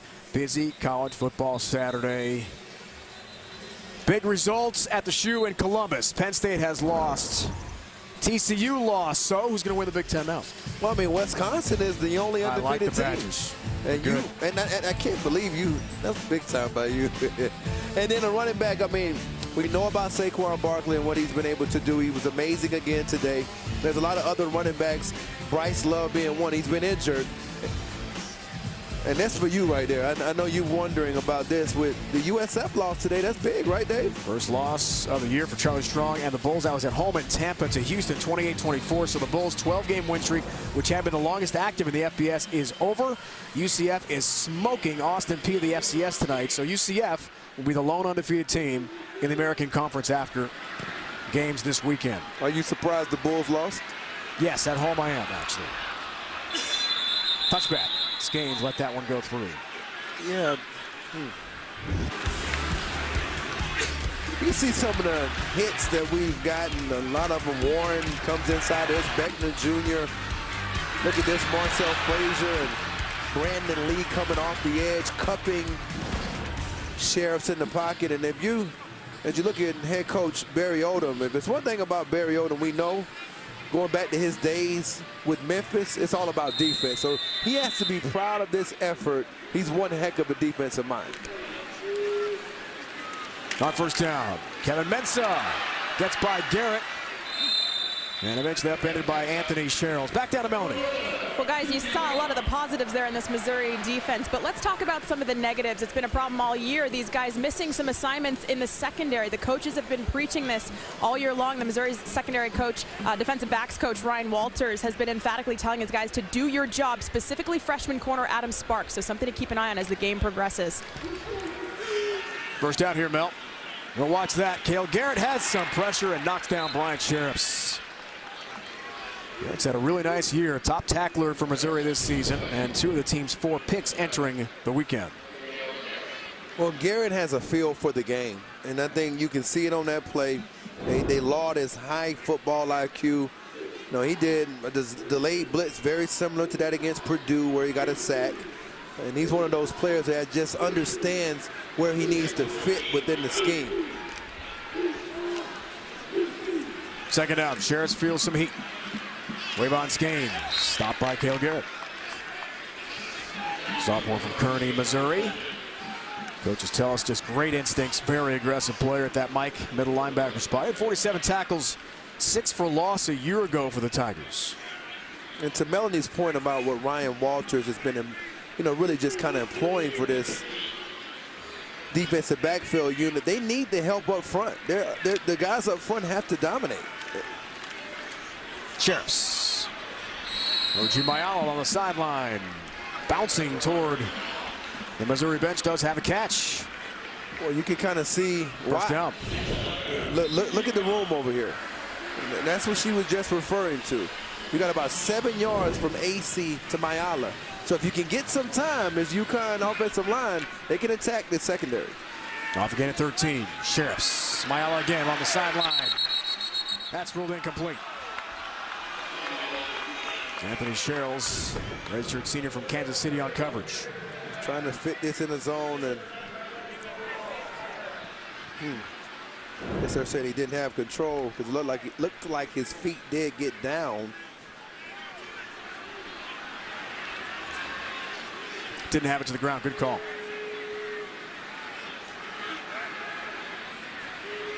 One timeout for Rhett Lashley, new offensive coordinator. The ruling on the field of incomplete pass is under further review. We'll take another look at that.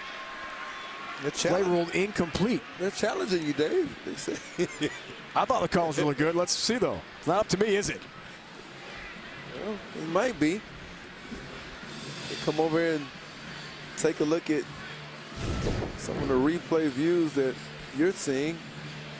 Well, we see that he's got it down. Now, does he have control? I mean, at that point, ball's moving. I mean, but what does that mean? I mean, can the ball not move? I mean, I said it's not like it hit the ground. So, I mean, does it have to be definitive as he goes through the ground? I don't see where the ball ever hit the ground. And his feet were already down in bounds. But control to the ground is part of the catch, right? So does he have that? Yeah, I mean, where does it hit the ground? I don't see where it hits the ground at all. If they say that's not a catch, then I don't agree with it. I get what you're saying. It's still bobbling as he's going out of bounds. But, I mean, you got to give him a chance to finish the catch, and he was already in bounds. So I didn't really understand why he said it wasn't a catch anyway. But, again, you're probably right. I mean, this stuff frustrates me. Slows down the game. And for me, you've got to make that call. After further review, the ruling on the field stands. Second down. Like, to me, that's a catch. Like, when I was growing up in Pee Wee on the sidelines. And it's a catch in Pee Wee for sure. Yeah, well, I mean, if you're in bounds, right. Now, if I'm out of bounds, then it's not a catch. But if I'm in bounds and I finish the catch, it never hits the ground. How is it not a catch? I mean, not a good call that time by the replay booth or the officials, and that's my take. Which we appreciate very much, Corey. But I'm glad ruled incomplete. I'm glad you disagree with me, actually. Sheriffs. Wavon Skanes can't bring that in at the 45. Now, that's not a catch. That's not a catch. We're both in agreement on that one. The other one was a catch. That's not a catch. So, target line is in for kicker Michael Tarbut. He's got one already tonight for UConn. Could be a free Husky play. Looked like moving up front for the Tigers. Flag down. The pass incomplete. O.G. Mayala on the sideline route, intended receiver. With Garrett providing some heat again against Sheriffs.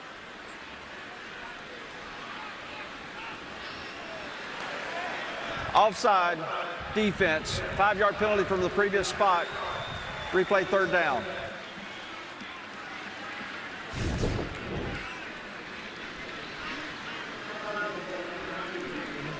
See right there, that's number 93, Trey Williams. And look at this shot by Garrett. Just a little bit of a love tap, but first penalty of the quarter for Missouri. Pressure, Sheriffs again. Sherrills all over him. Anthony Sherrills on the blitz for the Tigers with a sack. Timeout. Sherrills is coming off the edge, and he's kind of delaying, but really you've got Frazier really moving back Cam to George. You see Frazier, he's aligned right here. Watch him come inside, and he's going to really get some pressure on number 70, Ryan Vandermark. And now you see the delayed blitz on the outside by number 22, Anthony Sherrills. And so that was really forced by Frazier, and then he kind of finished it up with Sherrills. Mizzou fans have been waiting for Marcel Frazier to break out, playing well here again tonight. Redshirt senior from Portland. So 10-yard loss, timeout called by Barry Odom. No timeouts remaining in the half, though, for Missouri with 1:08 to go. Well, they don't need much time. We've seen that tonight. Most of their scoring drives absolutely not. have been under 2 minutes. Locke is 23 of 29 passing, 245 yards and 3 touchdowns. No picks tonight for Mizzou. Graham kicking to Floyd. Nice punt. Good bounce. Floyd on the hop. Scampers out of bounds at the 13-yard line of Missouri.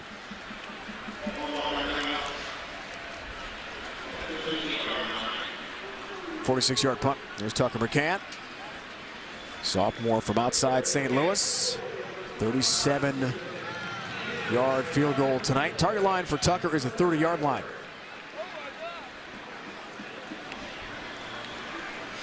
I saw him try to 45. Correction, the foul's half the distance to the goal.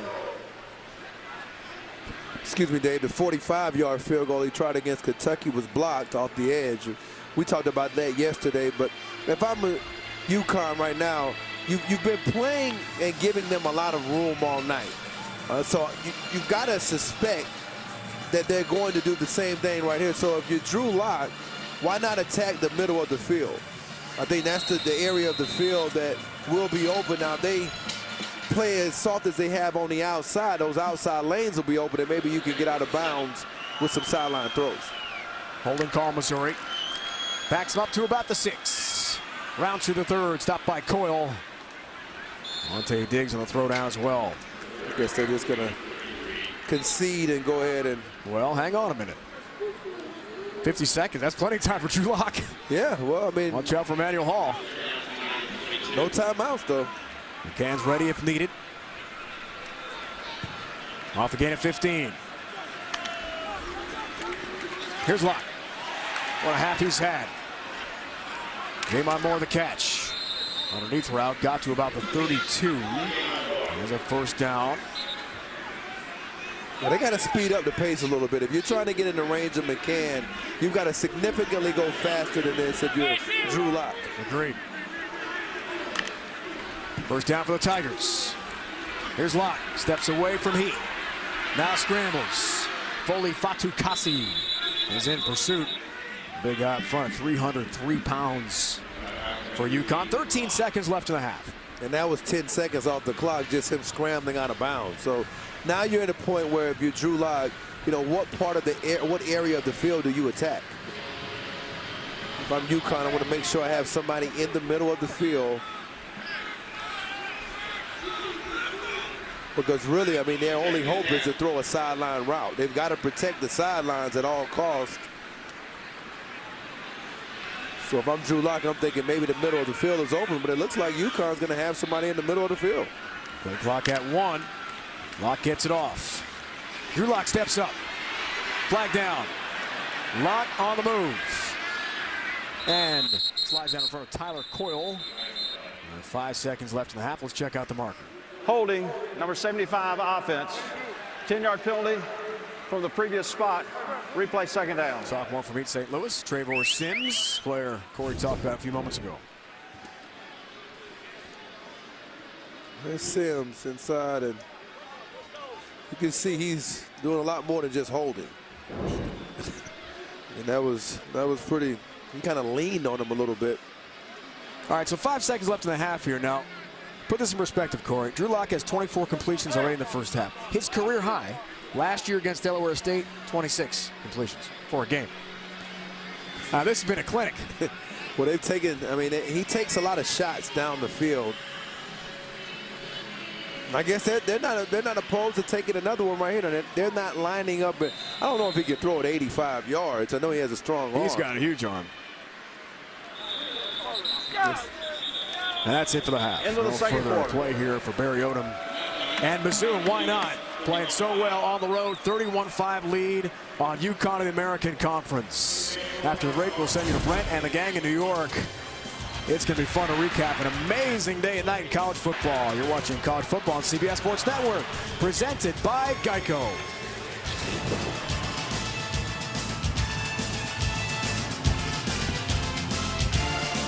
You are watching the Verizon Halftime Report on CBS Sports Network.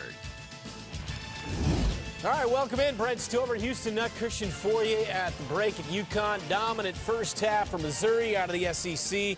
It's 31-5, Coach. It's all Missouri right now. Drew Lock, 24 for 30, 256 yards, 3 touchdown passes, and, boy, they're going up downfield. Missouri's getting better. And you watch here, they're really using the play-action fake. Right here's the back shoulder throw. Good job of concentrating by the receiver. Now they'll come back with the play action. Looks like run, dump it over. This is Christian's play all the way. Yeah. No question. Don't spike that ball. Come back with play action again. And the tight end, somebody cover the tight end. What a rough year for Missouri. And Drew Lock, though, he does this. He performs really well against teams that aren't as good. It's the big games where he struggles. Speaking of struggling, Bryant Sheriff's quarterback on the other side for UConn, just 12 of 27. Houston and USF. Charlie Strong in year one. Perfect so far, 7-0. The nation's longest winning streak at 12. And having scored at least 30 points in 24 straight games. That's a record in the modern era of college football at the FBS level. Houston and USF, 24-21, minute to play. Look at this, 4th and 24. No. The Cougars need a miracle in the final drive. Just a Hail Mary pass. Oh my gosh. De'Ara King finds Courtney Lark and then 19 seconds to play. King makes some magic, Coach. Athletic move. Looked like a sprint out to the left, but no. Tucks it and run down the right boundary. Touchdown. USF suffers their first loss. That 12-game winning streak is over. The 24 straight games with 30 or more is over as well. UCF and Austin P. Mackenzie Milton, beautiful ball, incredible catch by Dredrick Snelson. Wow. Then Milton here to Traquan Smith. That right there was one of the prettier catches I've seen all year. Milton finds, he said it, 15-yard touchdown, high point the football, bring it down 1 foot in bounds. They remain unbeaten. They've got 73 points. Milton 24 at 26. J.T. Barrett, one of the all-time great fourth quarters. Wait till you see what he did trying to pull it out of the fire against Penn State. And the fourth-ranked Frogs waltzed in to Ames, Iowa, and Jack Trice. Fourth-ranked TCU went to Jack Trice, Coach, and they ran into Kyle Kempt.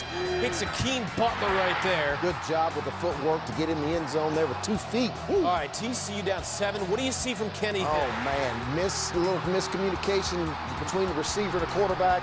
Big play for Iowa State. Brian Peavy would take it down to the 30. It was 14-7, and Kenny Hill, another mistake. He fumbled around the 20 of Iowa State as well late in the game. He made a lot of mistakes in the second half. And a major upset as Iowa State knocks off TCU. Penn State, Ohio State in a classic. 14-3, Saquon Barkley, 36-yard touchdown.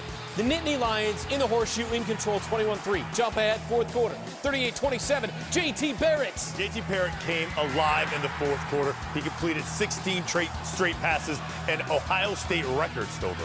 38-33. End zone wide open. Marcus Baugh capping an 18-point Buckeye comeback. That's the largest comeback at the FBS level in the illustrious career of Urban Meyer.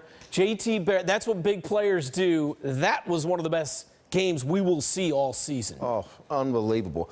You know, for a while, you just thought it's going to be all Penn State. Penn State dominated the game.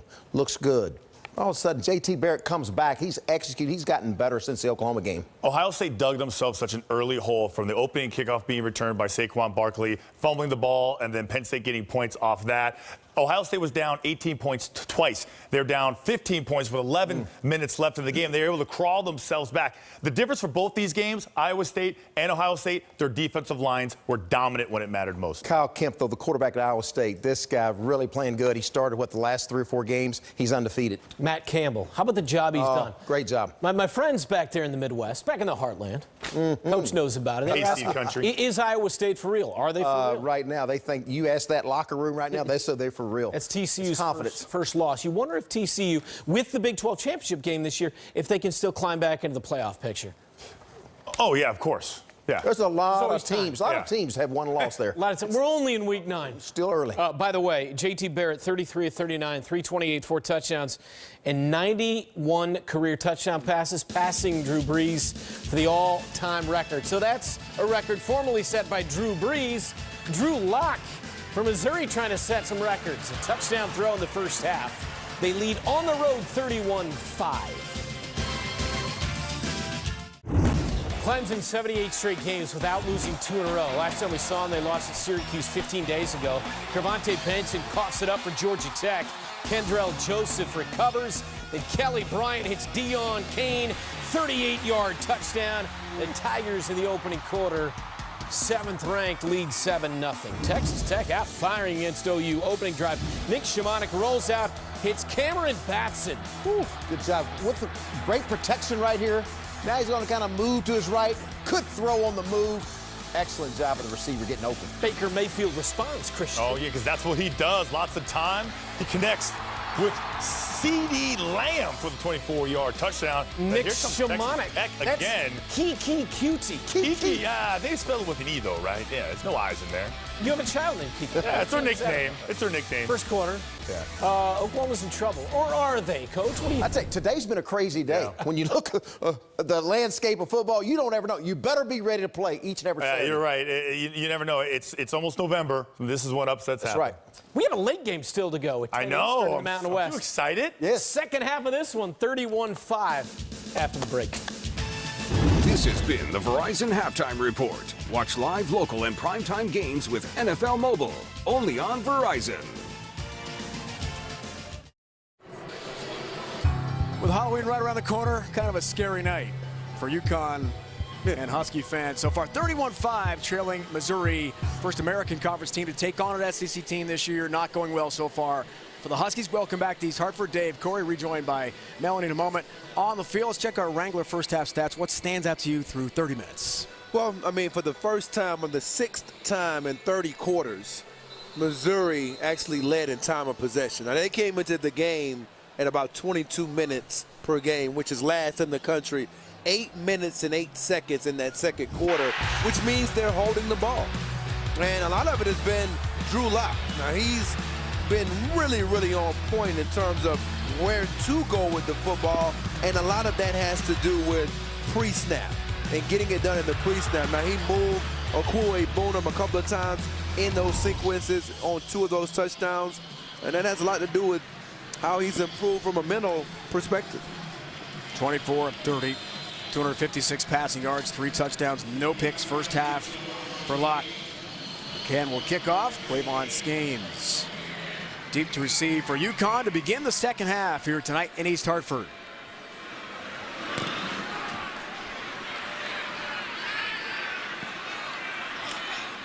Dangerous play to field that for Skanes in the corner. Quavon gets out to about the 19. Back down to Melanie Collins. Well, Dave, before I could even get to Barry Odom before the second half, he was yelling to Jamon Moore, don't let up, and tell the guys not to let up. He said, we got to get off the field on 3rd down, and we have to run the ball more. And then I spoke to Coach Edsel. He said, we got to take advantage of things in the passing game, and then our running game will open up. And I asked him what his message to his guys was. He said, don't play tentative. Some of our young guys are playing on their heels. He said, play with confidence and have some fun out there. That's a challenge, Mel. You're down 31-5, and there are some young Huskies out there. Sheriff's 5th-year senior, not one of those. But he's handing off to his freshman running back, Kevin Mensah. Cale Garrett, Brandon Lee, Perez Hall. Hot pursuit of Kevin Mensah on the first play of the second half. Loss of 2.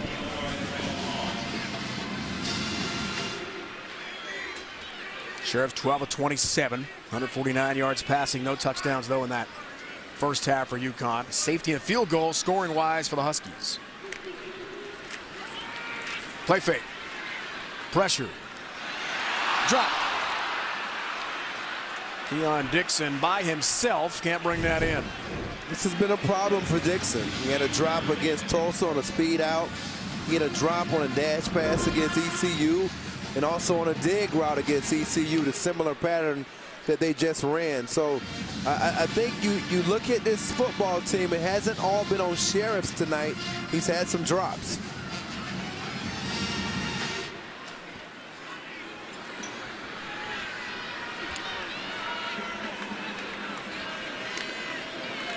3rd and long.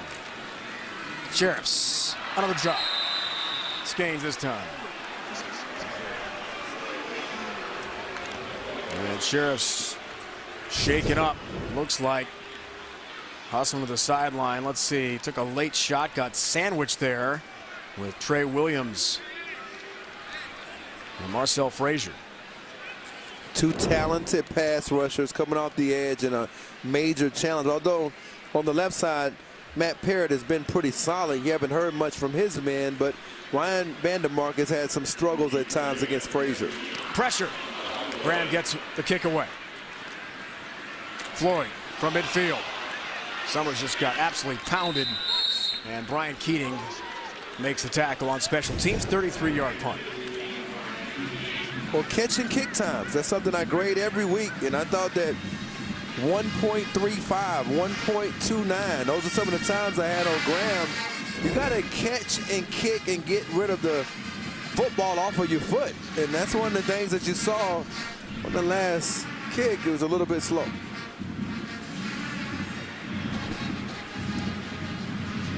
QB comparison tonight. Boy, Locke has been just fantastic. Had a couple drop, missed on one sure thing touchdown in the first half. Those numbers might be even better. Hall has the catch. Summers can make the tackle in space, and Vontae Diggs sends him out of bounds. Emmanuel Hall's a good one. But you got to make the tackle. And again, there was a question that, that's one of the questions that I talked with the coaches this week. Gain of 9. Hall stays busy. 1st down. Summers this time drops and makes a nice play. Well, that's an example of doing it the right way. I mean, he comes up, he makes the tackle. Jamar Summers is a player with 11 career interceptions. He's competed against some of the best receivers in the country at a high level. He should make those tackles. Gain of 8. 1st down. Play fake. Moore the catch. Jamon Moore makes a nice move. Keeps on trucking. Marshae Terry has the stop for UConn. Like these receivers, Corey, from Mizzou. Well, one thing about Jordan Swan, the guy that missed that last tackle against Jamon Moore, he only played 1 year of high school football at St. Francis Academy.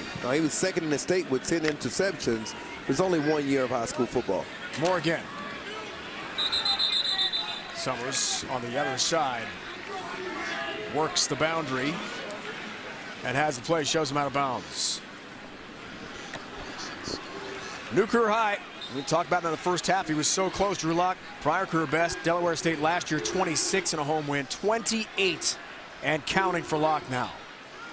You can see these receivers are getting some press coverage. Will he take a shot outside? End zone. Moore. Touchdown. Missouri. Jamon Moore.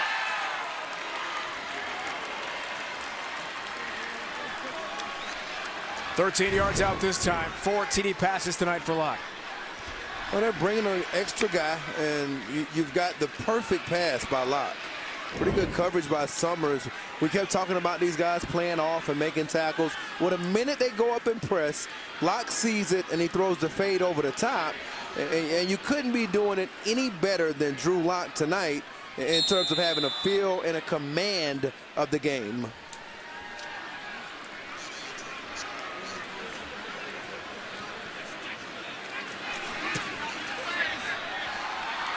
McCann has the PAT.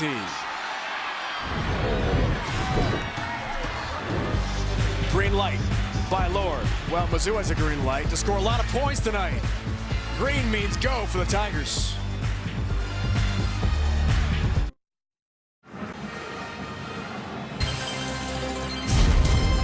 College football on CBS Sports Network is sponsored by Reese's Peanut Butter Cups. Reese's, perfect. By Ram Trucks, proven to last. And by the General Insurance. Get a free anonymous online quote now. Soldiers and Sailors Arch at Bushnell Park in downtown Hartford, oldest publicly funded park in the U.S. Earlier tonight, proposal down on one knee, and the answer is yes. Congratulations to those two. Thanks for your service as well. United States Navy. Wonderful moment here in East Hartford. Not so many wonderful moments for Husky fans, though. Watching Jamon Moore and the Tigers run roughshod on the UConn defense.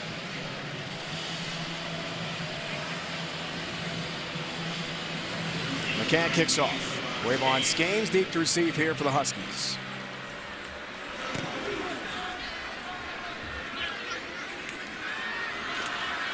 Thompson tells him to take a knee, and Skanes agrees. Touchback. Had a chance to walk around Bushnell Park today, Corey, before the game. Awesome. It was beautiful. State Capitol's there. Yeah, I Nice ran over there. Yeah, not far from the hotel. Brian Sheriffs has returned. That's good news for UConn. And as Rhett Lashley told us yesterday, sometimes this young, developing team will get overmatched, and that's the case in point here tonight. Long way to go. Huskies trying to positives to build toward their next game. Wow! Mensah carrying, and Beckner Jr. says no. A huge play for Terry Beckner Jr. of Missouri. Loss of 3. Well, when you pull the guard and he's in front of Beckner and he takes the back door, forget about it. Oh. They pulled around number 70, Cam DeGeorge, and left a little bit of a gap for Beckner and that quickness off the snap. And he was, in a flash, gone.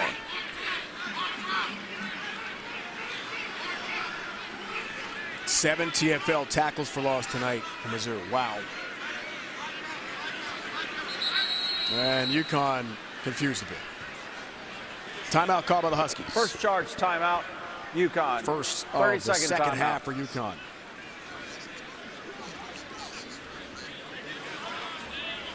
And Lashley will try to get on the same page with his fifth-year senior quarterback, and some drops tonight have not helped the Husky cause, Corey. Well, they haven't, and that was a little bit behind. That wasn't. I feel like some of the throws that he's made have been right on target. That has to frustrate head coach Randy Edsall, and it certainly has to frustrate offensive coordinator Rhett Lashley, who's done his best to get, I mean, remember the flea flicker early in the game where they had an opportunity and you had the pressure from Garrett that forced that pass by Skanes to be a little bit off the mark. That could have been a big play. So they've just had a lot of opportunities they've left on the field.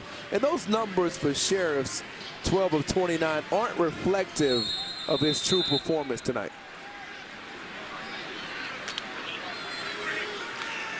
Second down.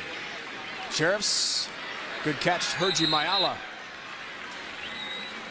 Terrence Hall with the bump out of bounds. No penalty that time. Looked like Mayala had it stepped out of bounds by a couple strides. Gain of 8. Hall entering play tonight, second in the SEC in tackles for loss. Missouri struggled overall with the stats defensively. They have some studs, though. On third down, McClain the catch. Incomplete. Thought he had that over the middle. Well, it's nearly an interception by Terrence Hall. Look at number incomplete. 24. He comes into the passing lane and nearly picks off the pass. And he gets it inside, and we have another drop pass for McClain. Anthony Sherrill shaking up here for Missouri. Anthony had the interception late in the game on that fake field goal try in 2015 when Mizzou beat UConn, only prior meeting, 9-6. That sealed the victory for the Tigers over UConn that day in Columbia.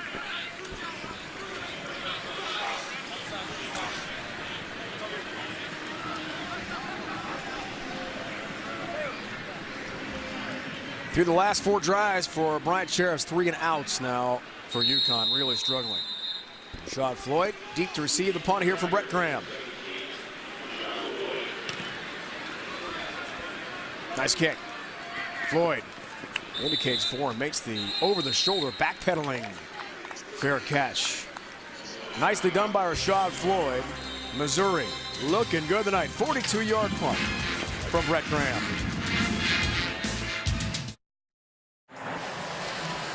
Tomorrow, the Vikings take on the Browns live from London on NFL Network, and the NFL and CBS features regional action. The Chargers battle of Patriots. Texans go up against the Seahawks. All begins with the NFL Today, presented by Southwest Airlines at 12 Eastern.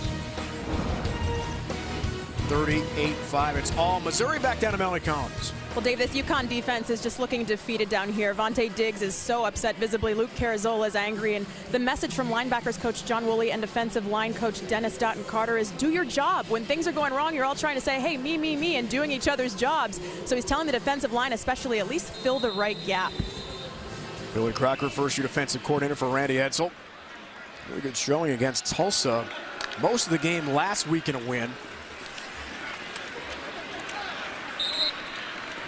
Roundtree, the first down run. They had shut out the Golden Hurricane until there was 7 minutes left in the fourth quarter. And Tulsa made an amazing comeback, almost won the game late. UConn hung on 17 straight for Drew Lock and the Mizzou offense.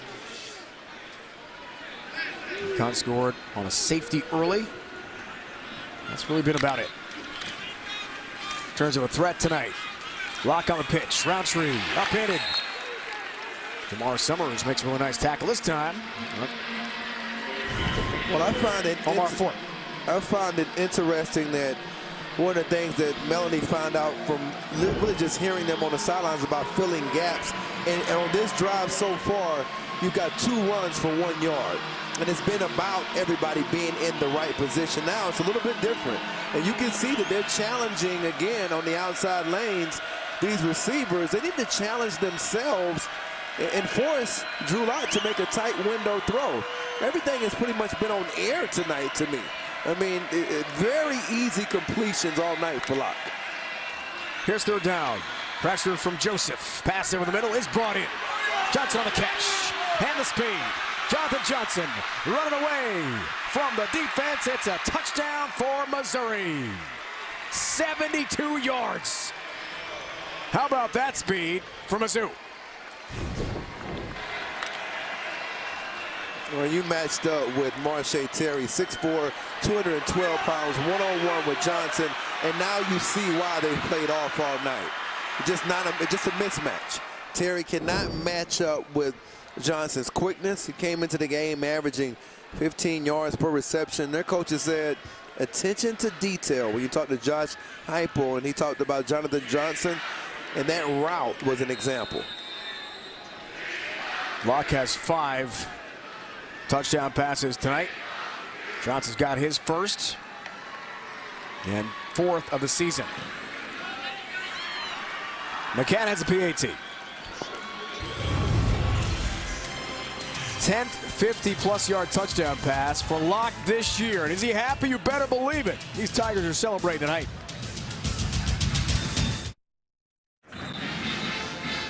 Coming up next, late night Mountain West Showdown. Boise State charging into Utah State. Face the Aggies in Logan. It's all right here on CBS Sports Network. Boise State 3-0 in the Mountain Division. Colorado State lost to Air Force on our air, so that's their first loss in Mountain West play. Some really good teams out there. We know San Diego State in the West has lost a couple in a row. Sure have. And Boise State has kind of made a comeback after struggling a little bit earlier in the season. I think that Boise State has kind of found their groove. They had the 2-quarterback system most of the year. Got Cozart, Rippin, who's going to play. I think they both have had their moments. But Boise State always seems to find a way, no matter what is going on, to be competitive in the Mountain West. Agreed. Great program. McCann kicks the Skeins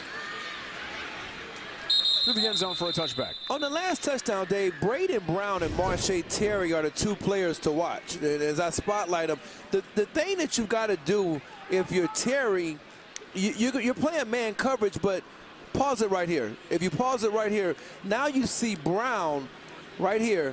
He can't overrun this angle because he's supposed to be in the middle of the field. He can't go that way. So once he gets beat, there's nobody in the middle of the field. He overruns his angle to the middle of the field, and that's where Terry was expecting him to be.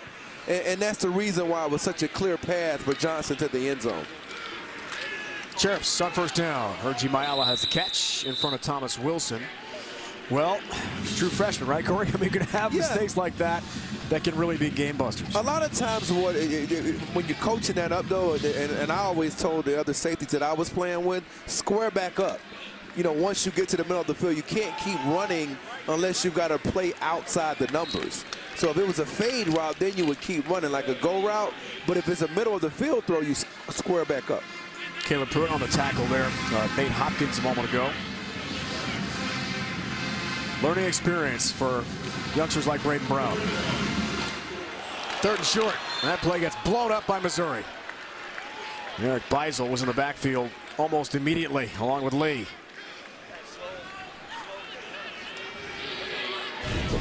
There's a lot to like about Lee's energy when he comes in, and Beisel, he's just an instinctive player. But both of those players, Lee has the energy. You see him on the kickoff team at the R3, breaking from the curl zones to make simple tackles, walk him out over the slot. But Beisel, he's got a high football IQ. He had 44 tackles, 6 tackles for loss a year ago as a part-time starter. Graham punts to Rashad Floyd. Calls for the fair catch and makes it at the 36. And we've got a timeout from Rensselaer Field in East Hartford. It's all Missouri tonight. 45-5 over UConn. Let's check in with tonight's Geico difference makers. Got to be Drew Lock, Corey Wright, 31-37. Yeah, regardless of what coverages the other team is playing or how much they're struggling, it's your responsibility to find the open men, and that's what he's done. And on the other side, Brian Sheriff has not gotten a lot of help. Now, some of it has been on him, but I think the Missouri defensive front, and we felt like they could have an impact on this game. I think they flustered him at times as well. Talked about those guys top of the broadcast. Lott hands off. Ish Witter on the carry. Gets to about the 41. Lott's new career high in completions at 31 and counting. 6 touchdowns and a home win over Idaho last week. Ish Witter, patient. Omar Fort. Faked right out of his shoes. That was a pretty good move. Well, yeah, I mean, again, he could have. If he had actually connected on the trip, they might have gotten a penalty. It's true. So he beat the trip. Well, I guess he didn't. He did get a piece of it. Yeah, that's definitely a penalty. You can't leg whip anybody or trip people. But one thing a lot of people will point to with Locke, and I think we've talked about it, is the touchdowns. On 3rd down, Witter carries, looking for that first down. Marche Terry trying to drag him backwards. Well, what I was saying before that play, Dave, was that the touchdowns against the other opponents, and even tonight as we see this replay,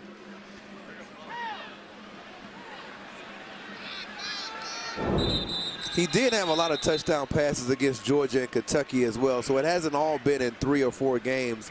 He's gotten hot down the stretch of this year.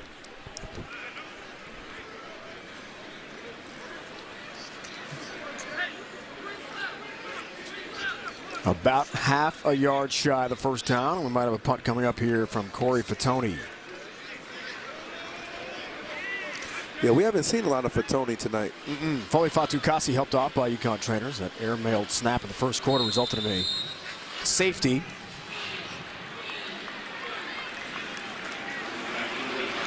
Very talented punter for Missouri.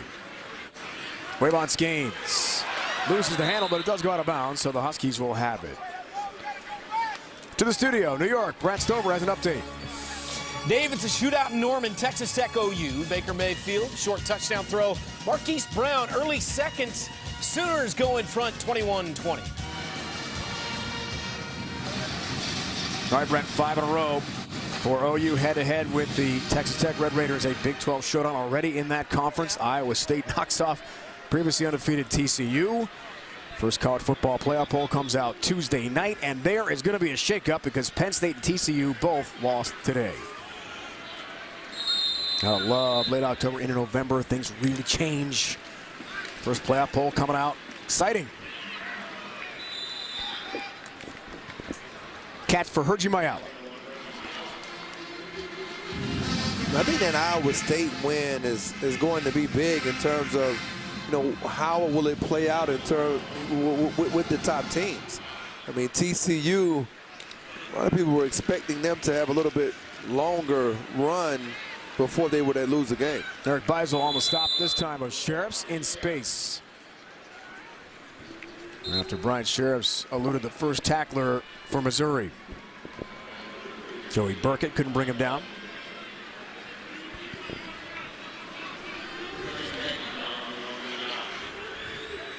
Tough night for Coach Edsall and the Huskies.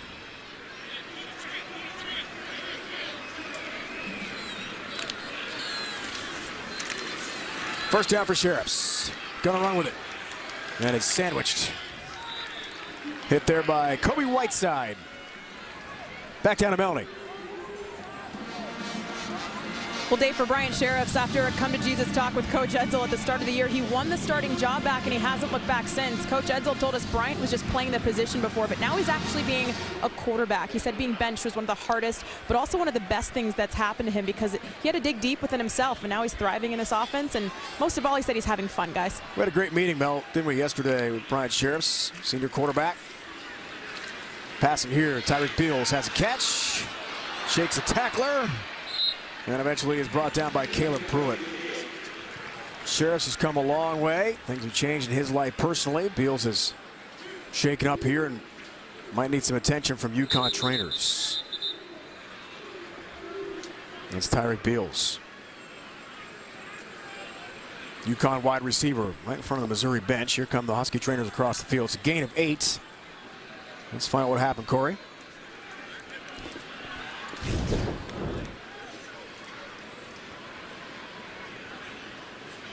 Looked like Beisel got in a little bit late after Pruitt had tackled him around the ankles.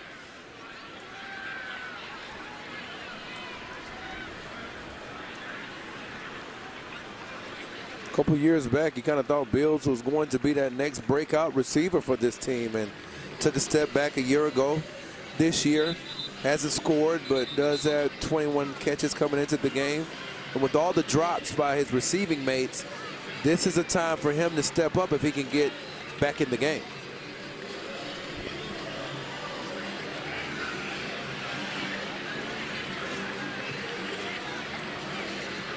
And Sheriff's been through 3 different offensive coordinators at UConn.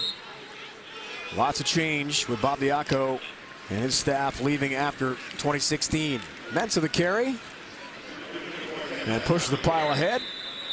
Chains will move for UConn. Good effort there for Kevin Mensah.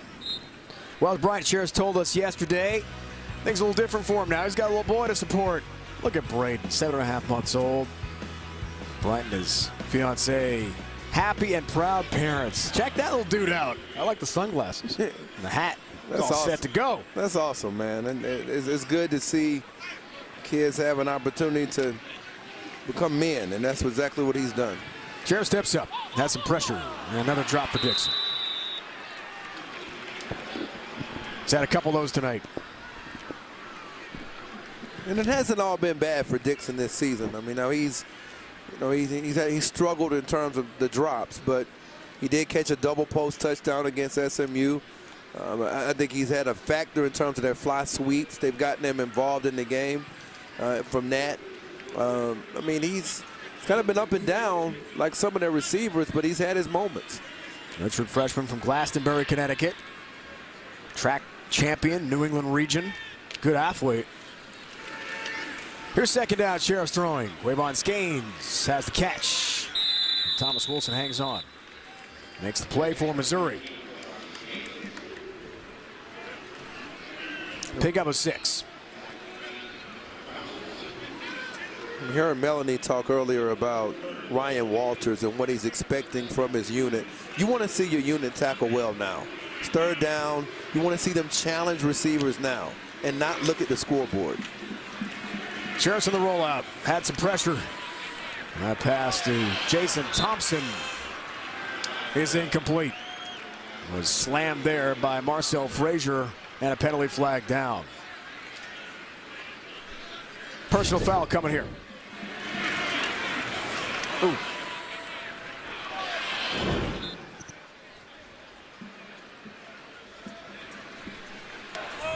Personal foul, roughing the passer, number 19 defense, drove the passer into the ground. 15-yard penalty from the previous spot, first down.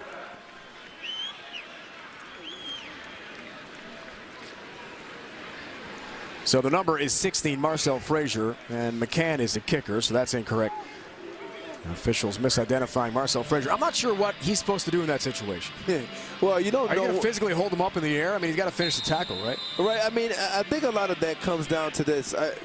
You can start driving, but I guess you have to stop in between. And again, it's a questionable call, but I mean, I think that's something that these players know, that when you drive quarterbacks, the quarterbacks are going to be protected as long as they're in the pocket. Now, when they leave the pocket, that's when the protection begins to leave for them. But if you're in the pocket, these officials are taught to protect these quarterbacks.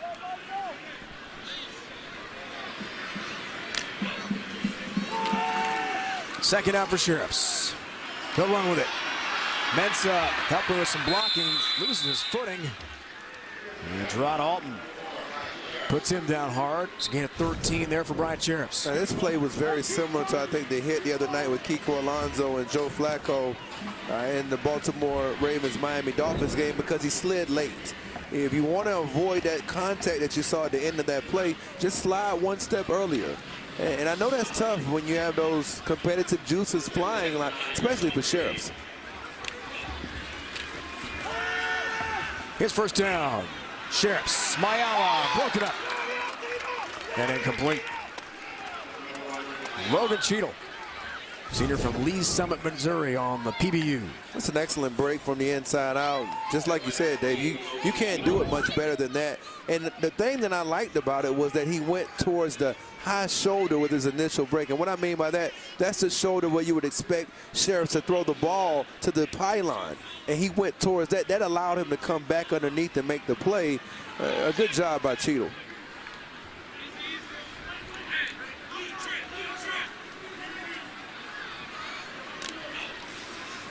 Second down. Low snap. Sheriffs. Connects. Hergy Mayala has the catch for UConn. Tonight's Red Zone being brought to you by Verizon.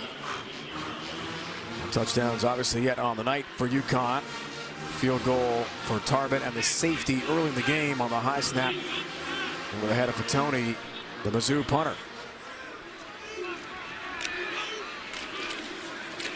Third and 2, Sheriffs keeps, makes a cut, and has a first down. Thomas Wilson on the tackle. And if you're Randy Edsall, I think this has to be the part as you see them continue to get back up to the line of scrimmage, and we'll get into it after this play. Tyreek Beals has the catch, makes a nice move, and rolls inside the 5.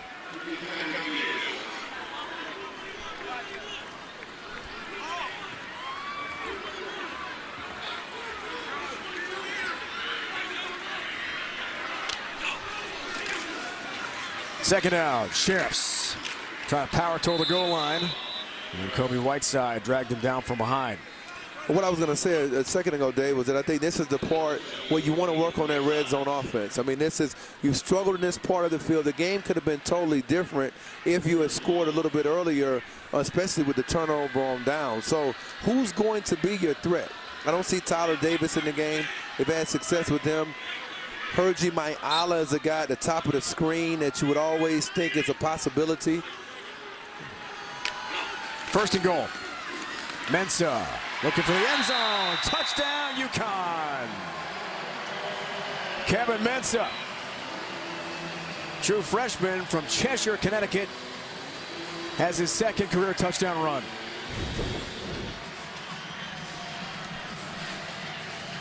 It's a pretty good job blocking on that right side by Brendan Veckery, really the center. I think Alec Bloom held up just enough against Frazier on the edge, but that has to be encouraging. I think no matter what the score is, you want to have positive signs moving forward if you're UConn. PAT from Michael Tarbett. 15-play drive, Corey. That was the best of the night for UConn. Well, Mensah was a 55-meter dash runner in high school. Didn't have to run that far for that touchdown.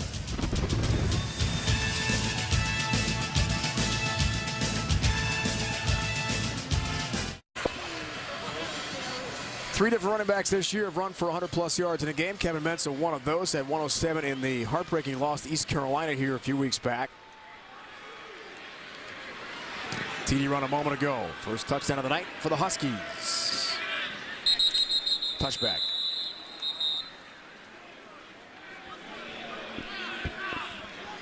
This is a young program. You got a new offensive coordinator. And yes, you have a fifth-year senior quarterback, but Rhett Lashley told us yesterday, Corey, it's a work in progress. Yeah, it is. I think for them it's going to come down to really this coming up in this first signing period in December. You know, what type of players do you sign? I mean, when we talked to Randy Edsall, a lot of it was about being able to kind of recruit a different kind of athlete. You got to be able to control this state. The success he had earlier in his career at UConn has opened up. A lot of those kids watching those games are now playing in this state. And those are the guys you've got to get to come and be Huskies. And I think they understand the process to just getting different kind of athletes in there. Michael Wilson takes over as quarterback. Drew Lock might be done for the night. Roundtree the third on the carry. Redshirt freshman from Tulsa. His dad played at Missouri. He was a captain for the Tigers in the 80s. Played the fourth quarter last week in that huge win over Idaho. We have plenty of action tonight, it appears. Johnson the catch. Vontae Diggs and Omar Fort. Along with Chris Britton. And one of our audio technicians gets knocked down. Hopefully he's okay. Well, let's... Quite a night for Drew Lock. 31 of 37. 377 passing yards. 5 touchdowns. Most completions in his career. 7 touchdowns against Missouri State in the opener. 6 last week against Idaho. Both Missouri records. And 5 tonight head-to-head with UConn. There is a Husky player shaken up. And 4 against Georgia. I think we got to keep throwing that in there. And also the outstanding performance that he had against Kentucky.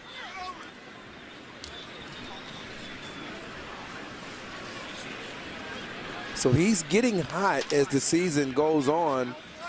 And I thought he had some rough patches earlier in the year, that particularly that Purdue game, South Carolina.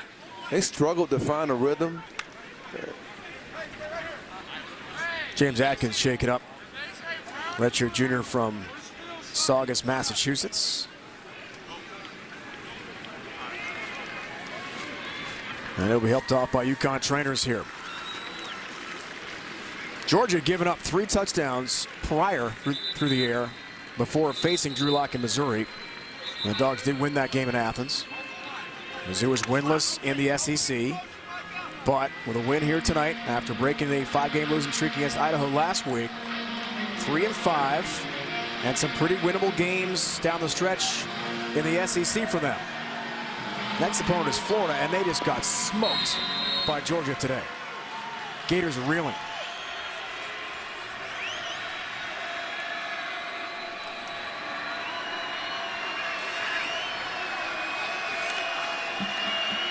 Third down for Wilson.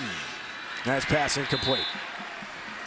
Rashad Floyd, a 10 receiver. Vontae Diggs on coverage for UConn, and Michael Wilson will hold right back to the Missouri bench. Punt time for the Tigers. Florida, Tennessee, Vandy, Arkansas. Remaining games for Missouri. Tennessee, Vandy, and Arkansas entering the weekend had not won in the SEC. And Arkansas blew a huge lead today against Ole Miss. 0-5 in the lead. But Tony punting.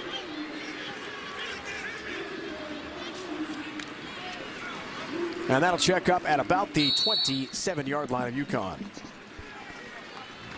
Back to New York, an update. Here is Brent Stover. Georgia Tech at number 7, Clemson. Travis Etienne, short touchdown run, late second. All Clemson, 21-3, guys. All right, Brent. 10-12 against the Yellow Jackets since '96. Head-to-head the ACC. Clemson that 1 loss at the Dome against Syracuse, bouncing back nicely. New quarterback here as well for UConn. David Pindell, who began the year as the starter. Junior from Columbia, Missouri. Home of Mizzou. McClain intended receiver, that ball deflected, it's incomplete. Pindell did not play particularly well against Holy Cross in the opener. And was lifted for Brian Sheriff, as we mentioned earlier in the broadcast. Then came in, Sheriff came in and took over, has been the quarterback since.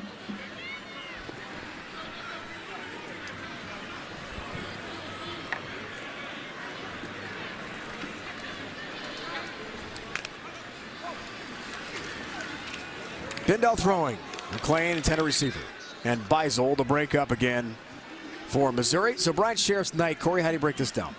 Well, I would say out of the 20 incompletions, you're probably talking about 9 drops. So you don't know where it could have gone. I think that didn't turn the ball over. That's a positive. I think in the red zone there's some issues in terms of them showing up what they want to be in that area of the field.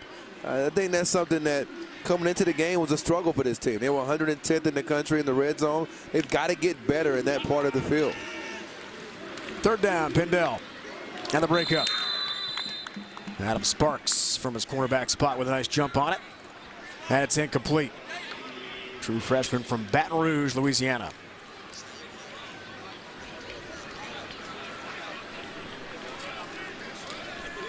I just think overall, and you could even look at this punt right here. I think this is Jamar Summers as your gunner, the senior corner. And again, now I'm not saying there's anything wrong with that. I kind of like it, but you're going to have to get some other players to provide even more of a speed element on your football team moving forward. Dominic Collins, backup receiver and backup punt returner for Rashad Floyd, makes the play. Drew Lock, quite an evening for Mizzou. And that was maybe his best red zone throw. These other two, they were uncontested. I mean, that was partly contested. Nobody's around on that touchdown, and that was a pretty good throw as well. And this was on time and just a bad angle by your safety, and leaves Terry one-on-one against maybe one of the best slot receivers in the SEC. So the last couple of weeks, we've seen Lock's potential. You want to see him hit these throws under pressure. That's the one thing you didn't see tonight. I think he has some weaknesses when it comes to sometimes falling away from throws under pressure. You didn't really have to see that tonight. UConn got no pressure. Wilson, sideline route. Collins, it's intercepted by Jamar Summers. 12th career pick for the senior corner of UConn.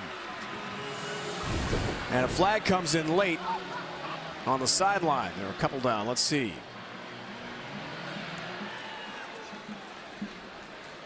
That might be a could be unsportsmanlike for yeah. Summers for throwing the ball down out of frustration. Been a tough night for Jamar, but well, it's just don't want to see that from a senior. And Randy Edsall is letting him have it. No, I mean, to his credit, he was just running down at the gunner position the play before. After the play, unsportsmanlike conduct, number 21 defense, taunting. The penalty is 15 yards from the succeeding spot.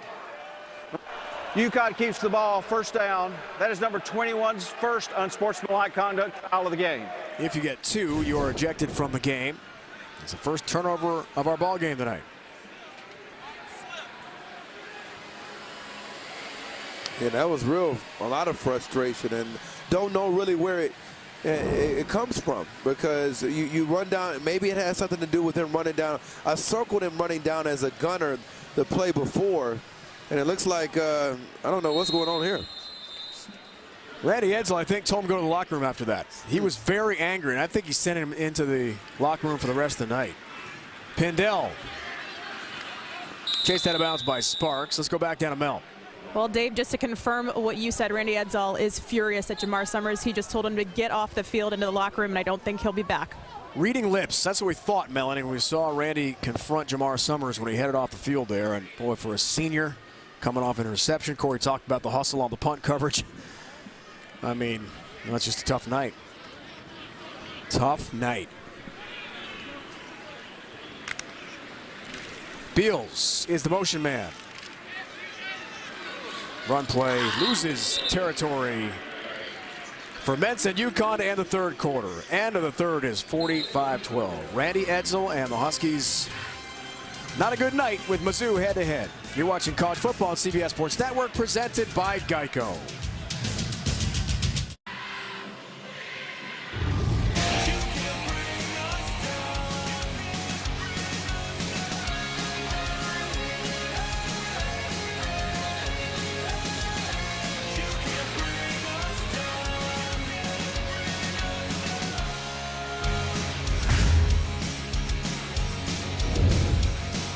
Entering the fourth, 45-12 game. Missouri in control over UConn from the American Conference tonight. Randy Edsall, Jamar Summers. Corey, I'm not sure I've ever seen this before in my entire career. A head coach telling a player to leave with so much time left on the clock after an interception. Well, now, I realize that's not a sportsmanlike call, but if I could get you to watch some NFL, Mike Singletary did that one time with Vernon Davis. All right, I'm talking college football. There's McClain, can't bring that one in. It's incomplete. Oh, don't start trying to act like you watched the NFL, Dave. Don't do that. I watch enough college football throughout the week. That's my football fix. All right, so Randy Edsall does that. Do you agree? Yeah, I mean, I feel like if that's the move that you're using to send a message to the rest of your football team, in terms of just unacceptable penalties, then that's fine. I mean, I think that, does it mean that you're going to get better as a football team? I don't know. I think the discipline part of your football team comes during the week, and I think you've seen a lot of some of his practices. You know, he's executed them when they've had other things come up, and we've seen that just this past week. Dominic Collins makes a fair catch at about the 29. There is a flag down.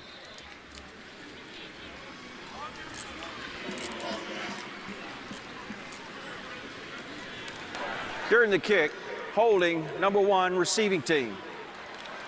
10-yard penalty from the end of the kick, first down. Dave, this is you. Look at this right here. I want everybody at home to know this. How is am I Dave. involved in this? No, I'm going to tell you how. Because what are you talking about? When me and you roasted marshmallows, that was you trying to blow them out just so we could eat one because you were so hungry, and now you're on this gluten-free diet. And I guess maybe not even gluten-free. What is it? Pescatarian. Oh, pescatarian. But I've been GF for a few years, yeah. Well, we're not going to be grilling any chicken anytime soon. Grilled shrimp would be great, though. I'm Had sure a great it shrimp would. salad for lunch today. I'm trying to make sure you break these rules. I'm going to have you eat a steak. Wilson the offense. Floyd has the catch. And Marche Terry shoves him out of bounds. Good pickup, though, for Missouri first down. Out to about the 37. But you talk about Randy Edsall and discipline. And I mean, I don't know. I think it was a good point you brought up earlier. I just wonder. I think he's done some things. He talked with us about some of the things that he's done just this past, like we were talking about during the week. That shows that kind of coincides with him telling Summers to go inside the locker room. You know what I mean? So I'm not that surprised that that move was made. Dawson Downing had 3 total carries heading into the game tonight. Getting some action here. And Downing in the clear. There's a flag. Downing gets physical. Runs over Braden Brown. He's still trucking inside the 25. This could come back with a penalty against Missouri, but Dawson Downing. Wow, what Holding a run. number 66 offense. 10-yard penalty from the previous spot. Replay second down. Adam Pludre is the guilty party on the penalty, and Braden Brown was shaken up afterwards. Look at this. Oh my. Hey, you got as excited about that potentially as the hit of the year that we saw a couple of weeks back, but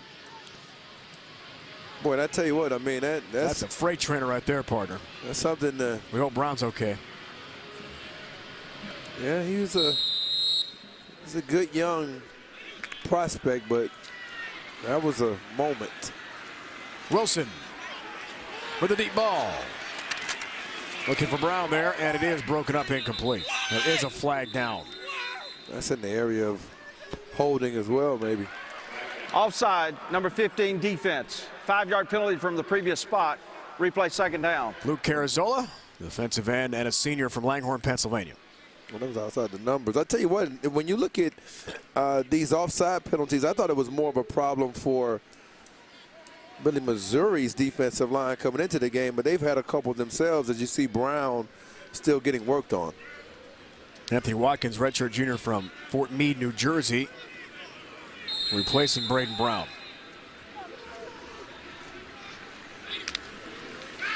Micah Wilson runs the show in relief of Locke. A job well done tonight. You know, the one thing you don't see much anymore, Dave, is just guys jumping routes. I mean, at this point in the game, why not gamble? I understand that, you know, it's all about right now making the tackle, making the tackle. You've missed a lot of tackles tonight.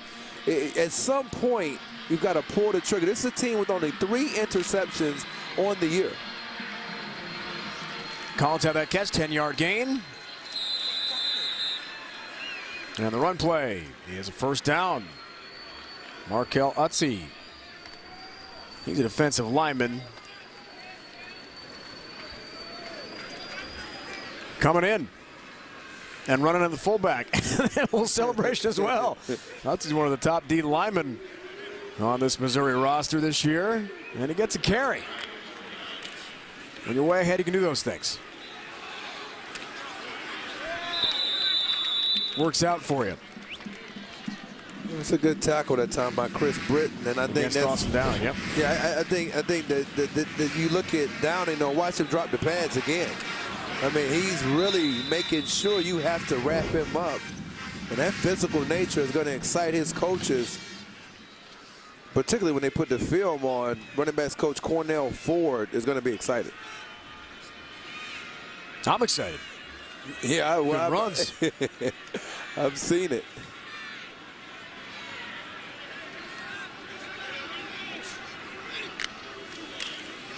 Second down. Wilson. Collins airmails that incomplete.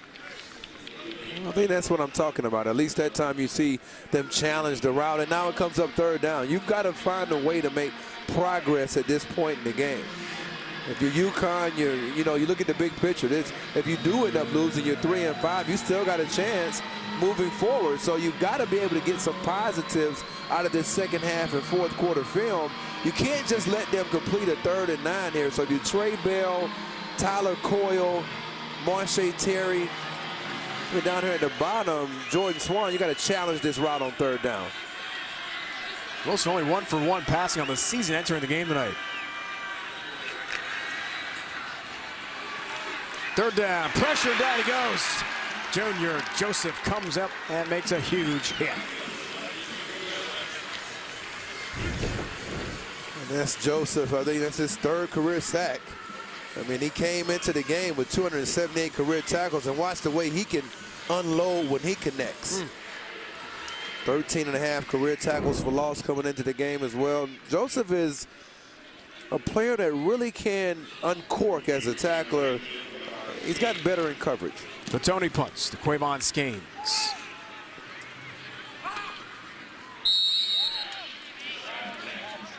Fair caught at about the 10. And UConn takes over a huge hole tonight. Good moment, though, for the senior, Junior Joseph. All right, Chaim, tonight's Chick-fil-A game summary. Career high completions for Drew Lock tonight. Yeah, and the thing that's surprising, just talking to our statistician, Dr. Rick Weiner, 77 plays for UConn, 67 for Missouri. I'll tell you what, I mean, that says a lot about just how they've kind of tried to manufacture offense, Connecticut, or UConn, and it's been tough. Pindell handles the snap. Burkett has the stop on defense. Pindell from Columbia, Maryland. JC transfer from Lackawanna Community College. Very important for him to play well now. Not because of anything with Sheriffs, but you had your JC transfer, and you've got a quarterback who was the quarterback of the future who's already moved on. This is a chance to prove you're ready next year to be the starter. On 2nd down, Pindell. Pass brought in. Quavon Skanes makes the catch at the 25-yard line.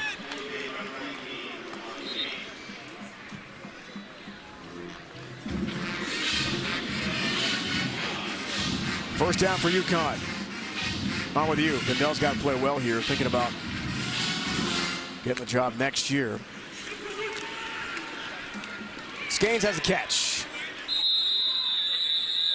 Well, I mean, I think you look at what happened when Iowa State. Jacob Park was, you come into the season, former 5-star recruit from Georgia, transfers in. Everybody has high expectations. Now, who's leading this great run under Matt Campbell? It's Kemp, a quarterback you didn't expect to be. So you never know when your number is going to be called. Mensa carrying.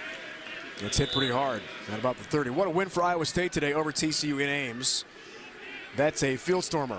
I mean, yeah. Boy, that place was rocking. We're watching that game. Well, remember, they already beat Oklahoma, though. Yeah. So, I mean, I don't think they should. I think you got to get to the point now. Again, Matt Campbell, you can win at Iowa State. The facilities have improved.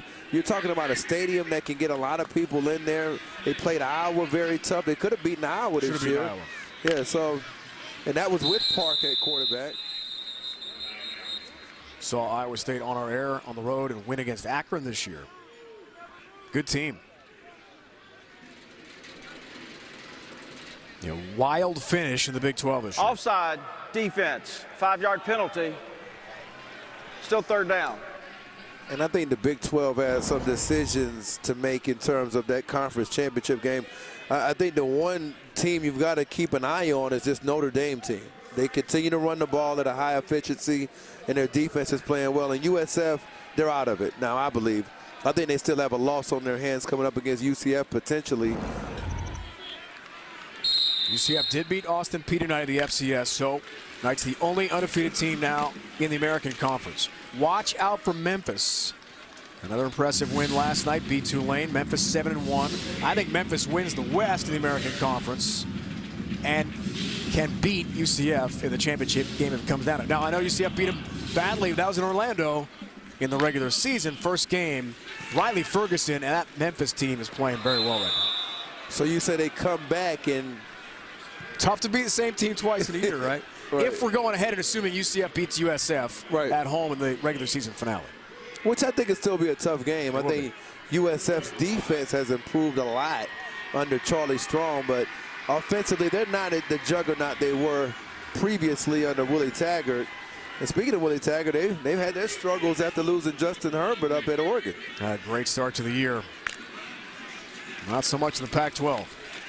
Pendel, some pressure. Mayala catch, nice spin move. Trying to get away from Ronell Perkins, strong safety of Missouri. And now let's see how he gets rid of the ball. Doesn't even put his hand on the laces and still throws a perfect spiral. And now you've got a one-on-one tackle, and he almost makes Ronell Perkins miss. Fumble, ball's loose. And recovered by Jordan Harrell, defensive end for Missouri. Jason Thompson unable to secure the handoff there. Let's see, official timeout. Let's find out what happened. It's a penalty, an illegal substitution, so we're going to wipe out that fumble recovery for Jordan Harrell. There was a little bit of a miscommunication between him and Thompson anyway. Either you're going to, put it in the belly, or you're going to take it on the zone read. Substitution foul against Missouri is why they were able to keep and get the 5-yard penalty, and now you got a 1st and 5.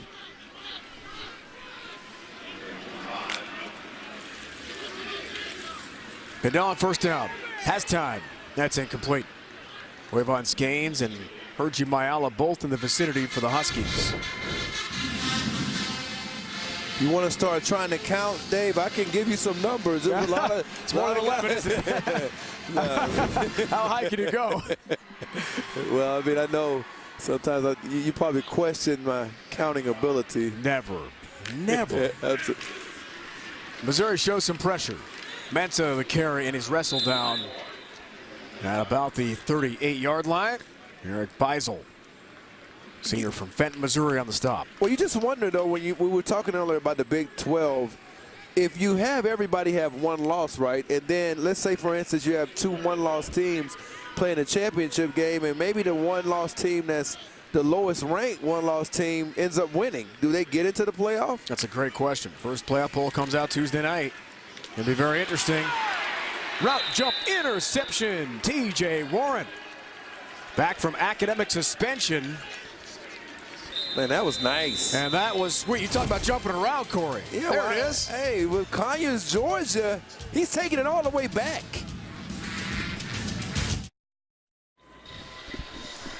Time now for the general play of the game. Jonathan Johnson got loose, Corey. Breakdown, secondary UConn. Forget about it. Touchdown. Well, this was similar to what he was able to do against Kentucky. He got in the middle of the field and outran everybody. 75-yard touchdown in that game against Kentucky. Kind of a similar route. You don't know whether you're going to get that split safety coverage if you're offensive coordinator Josh Heupel, but on that play, you got man coverage, and then there was a bad angle that ultimately resulted in Johnson's TD run. Catch and run. On first down, Downing will carry. Foley Fatukasi meets him and sends him backwards. It's good to see those guys still playing hard. You got to be a leader if you're. Agreed. You know, Fatukasi, and he's a guy that comes into the game with 19 career tackles for loss and 13 sacks. Him along with Carazola and Ormsby, you're talking about, you know, roughly 70 tackles for loss between those three players in their careers. And they've been a big, big factor. Carazola and Ormsby have 25 sacks in between them. They've got to be better down the stretch for this team to win. Dawson Downing stays busy. Sheridan Lawley polishes him off, back down to Melanie. Well, Dave, the youth movement has begun for both Missouri and UConn. Missouri's depth chart features 11 freshmen, redshirt freshmen or sophomores on offense and 9 on defense, most notably tight end Albert Okoye-Bunam, running back Larry Roundtree, and defensive end Trey Williams. Then UConn has 5 freshmen with a start this season, including 3 in the secondary. They have 21 first-time starters, tied for 4th in FBS, and 9 freshmen starting today against Missouri. So a ton of youth on both of these teams. Some youngins, well, youth movement between these two programs. Right now they're trending in opposite directions. Based on this result, Dawson Downing, Junior Joseph trying to hang on for dear life, does drag him down. But another nice pickup for Downing, who's run hard and run well here in relief duty. The key backs Larry Roundtree and Ish Witter, with Demaria Crockett out for the year. And that's why I think, based on what she was talking about with the players that are playing the youth on UConn's team, that's why Fatukasi has to make those plays in the fourth quarter of a game like this. He has to set the groundwork and the foundation for this team to grow from, you know, his leadership, along with Carazola and Ormsby.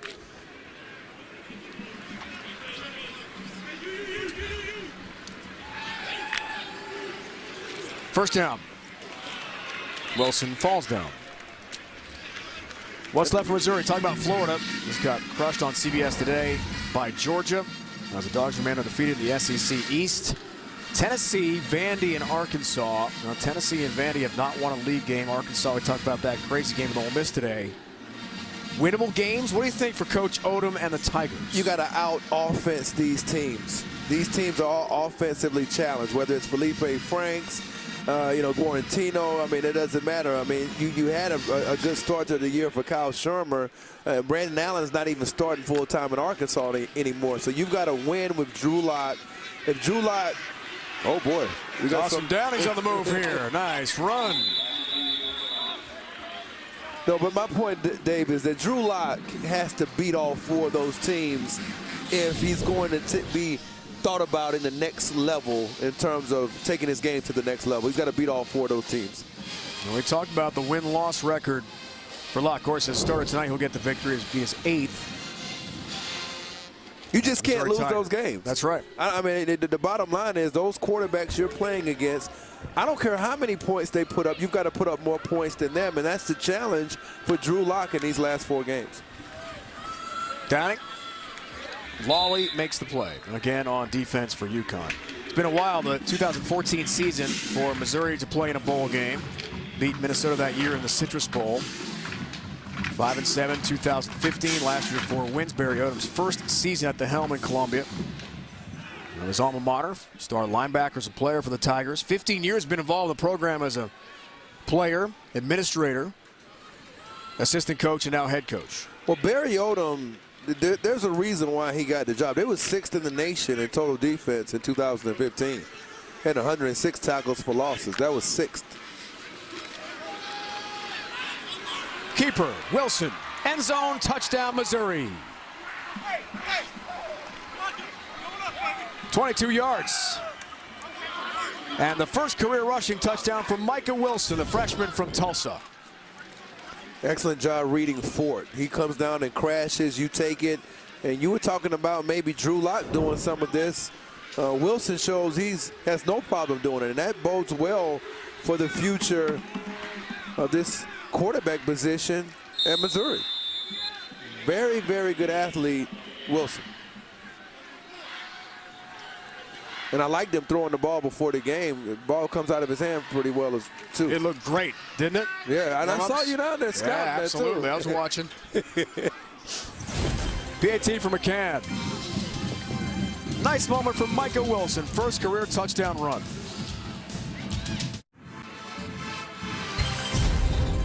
College football on CBS Sports Network is sponsored by Go RVing.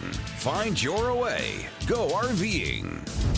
By Rocket Mortgage by Quicken Loans. Mortgage confidently. And by Verizon, the best network and the best unlimited.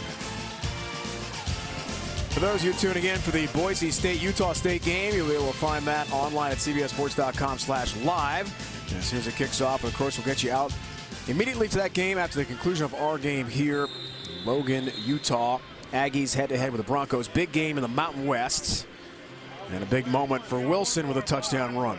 A moment ago, 52-12. Skanes takes a knee, 4 touchbacks. Timeout in East Hartford. Missouri rolling tonight.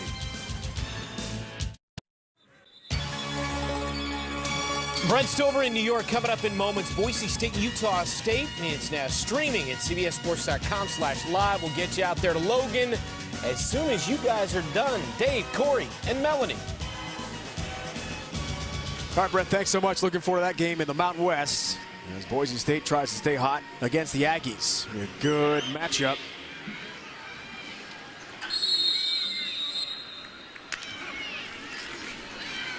Pindell runs the show. And Mensah with a carry. Kevin Mensah, a big pickup. Stopped by Nate Anderson, Jr. from Roswell, New Mexico. JC transfer for Missouri in pursuit. Gain of 26 for Mensah.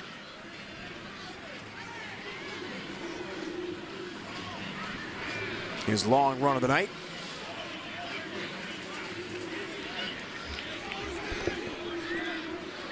Gives him 60 rushing yards. Mensah carries again. Hangs on the ball. Now drags tacklers for another nice pickup for UConn. Gain of 13, first down. Revisiting Corey's keys. Yeah, controlled the line of scrimmage. A lot of these yards have been, I don't know, kind of like hidden yardage, like late. And then one thing that we don't have on there is the sacks. They've affected in that category at all.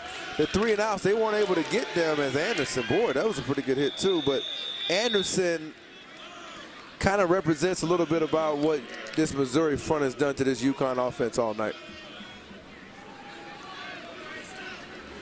Nate Anderson, top 15 ranked nationally, JC defensive end. He had 13 tackles for loss and 5 sacks at New Mexico Military Institute last year. He's a junior at Missouri.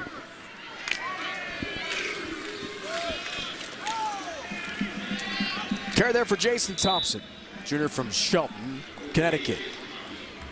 Boise State, Utah State game underway. Now available at cbssports.com/live. We'll get you out to that ball game going out in Logan, Utah as soon as this one is over. Broncos and Aggies. We were talking about that Missouri front. I mean, they've got 5 sacks too to go along with, limiting this run game. And you make UConn one-dimensional, and that would be the challenge without Newsome. You knew it would be tough for Sheriff to kind of carry the load against this team. Here's third down. Whoa, whoa, finally saw somebody jump a route. Gerard Alton. Receiver Gerard Alton did jump that route, but he overran it. He did. I just want to see somebody jump a route. I mean, why don't we see this more in college football? Screen, screen, screen, screen. I want to see somebody jump the screen. And the last guy that I saw do it, and do it the way that it should be done, was our guy out at Northern Illinois. Sean Lurie, and he just absolutely jumped it against Nebraska and took it to the house. That was pretty cool seeing 2 first-half pick sixes for Northern Illinois against Nebraska. You've got to change the way the game is played. I think right now the game is being played on the perimeter, and as you see Pendle kind of float that one over the head. But again, I think you've got to be able to just change it up sometimes and maybe like show some disguises and let these corners jump some of these quick screens.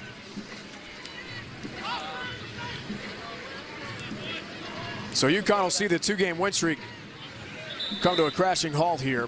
And USF having lost to Houston, first setback of the year for Charlie Strong and the Bulls. UCF, then BC. The game we'll have on CBS Sports Network.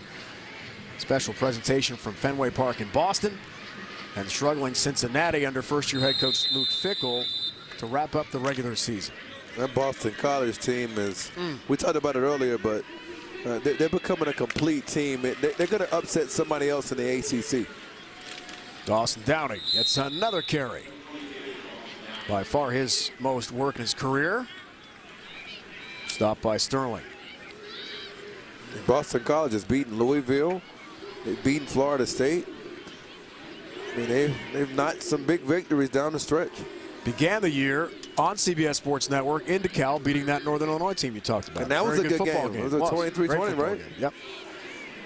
Steve Addazio, I think, very underrated coach at BC. Absolutely. I think he's one of the better coaches in terms of consistent year in and year out. And they won last year. They won their bowl game, the Quick Lane Bowl, and that was against a good Maryland team. Downing. Stopped by Omar Fort. 10-game road win streak is about to come to an end for Barry Odom in Missouri. It'll be his first road win. He had been 0-7. Goes all the way back to 2015, the win at Arkansas State in Jonesboro, September of 2015. The last Mizzou road win until tonight.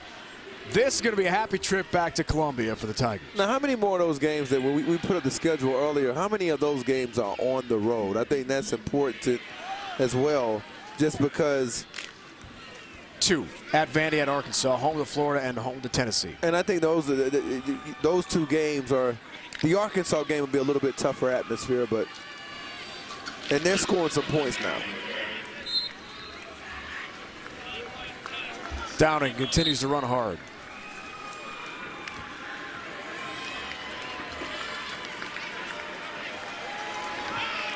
(52-12). Corey's going to be the final. That's a nice road win for Missouri.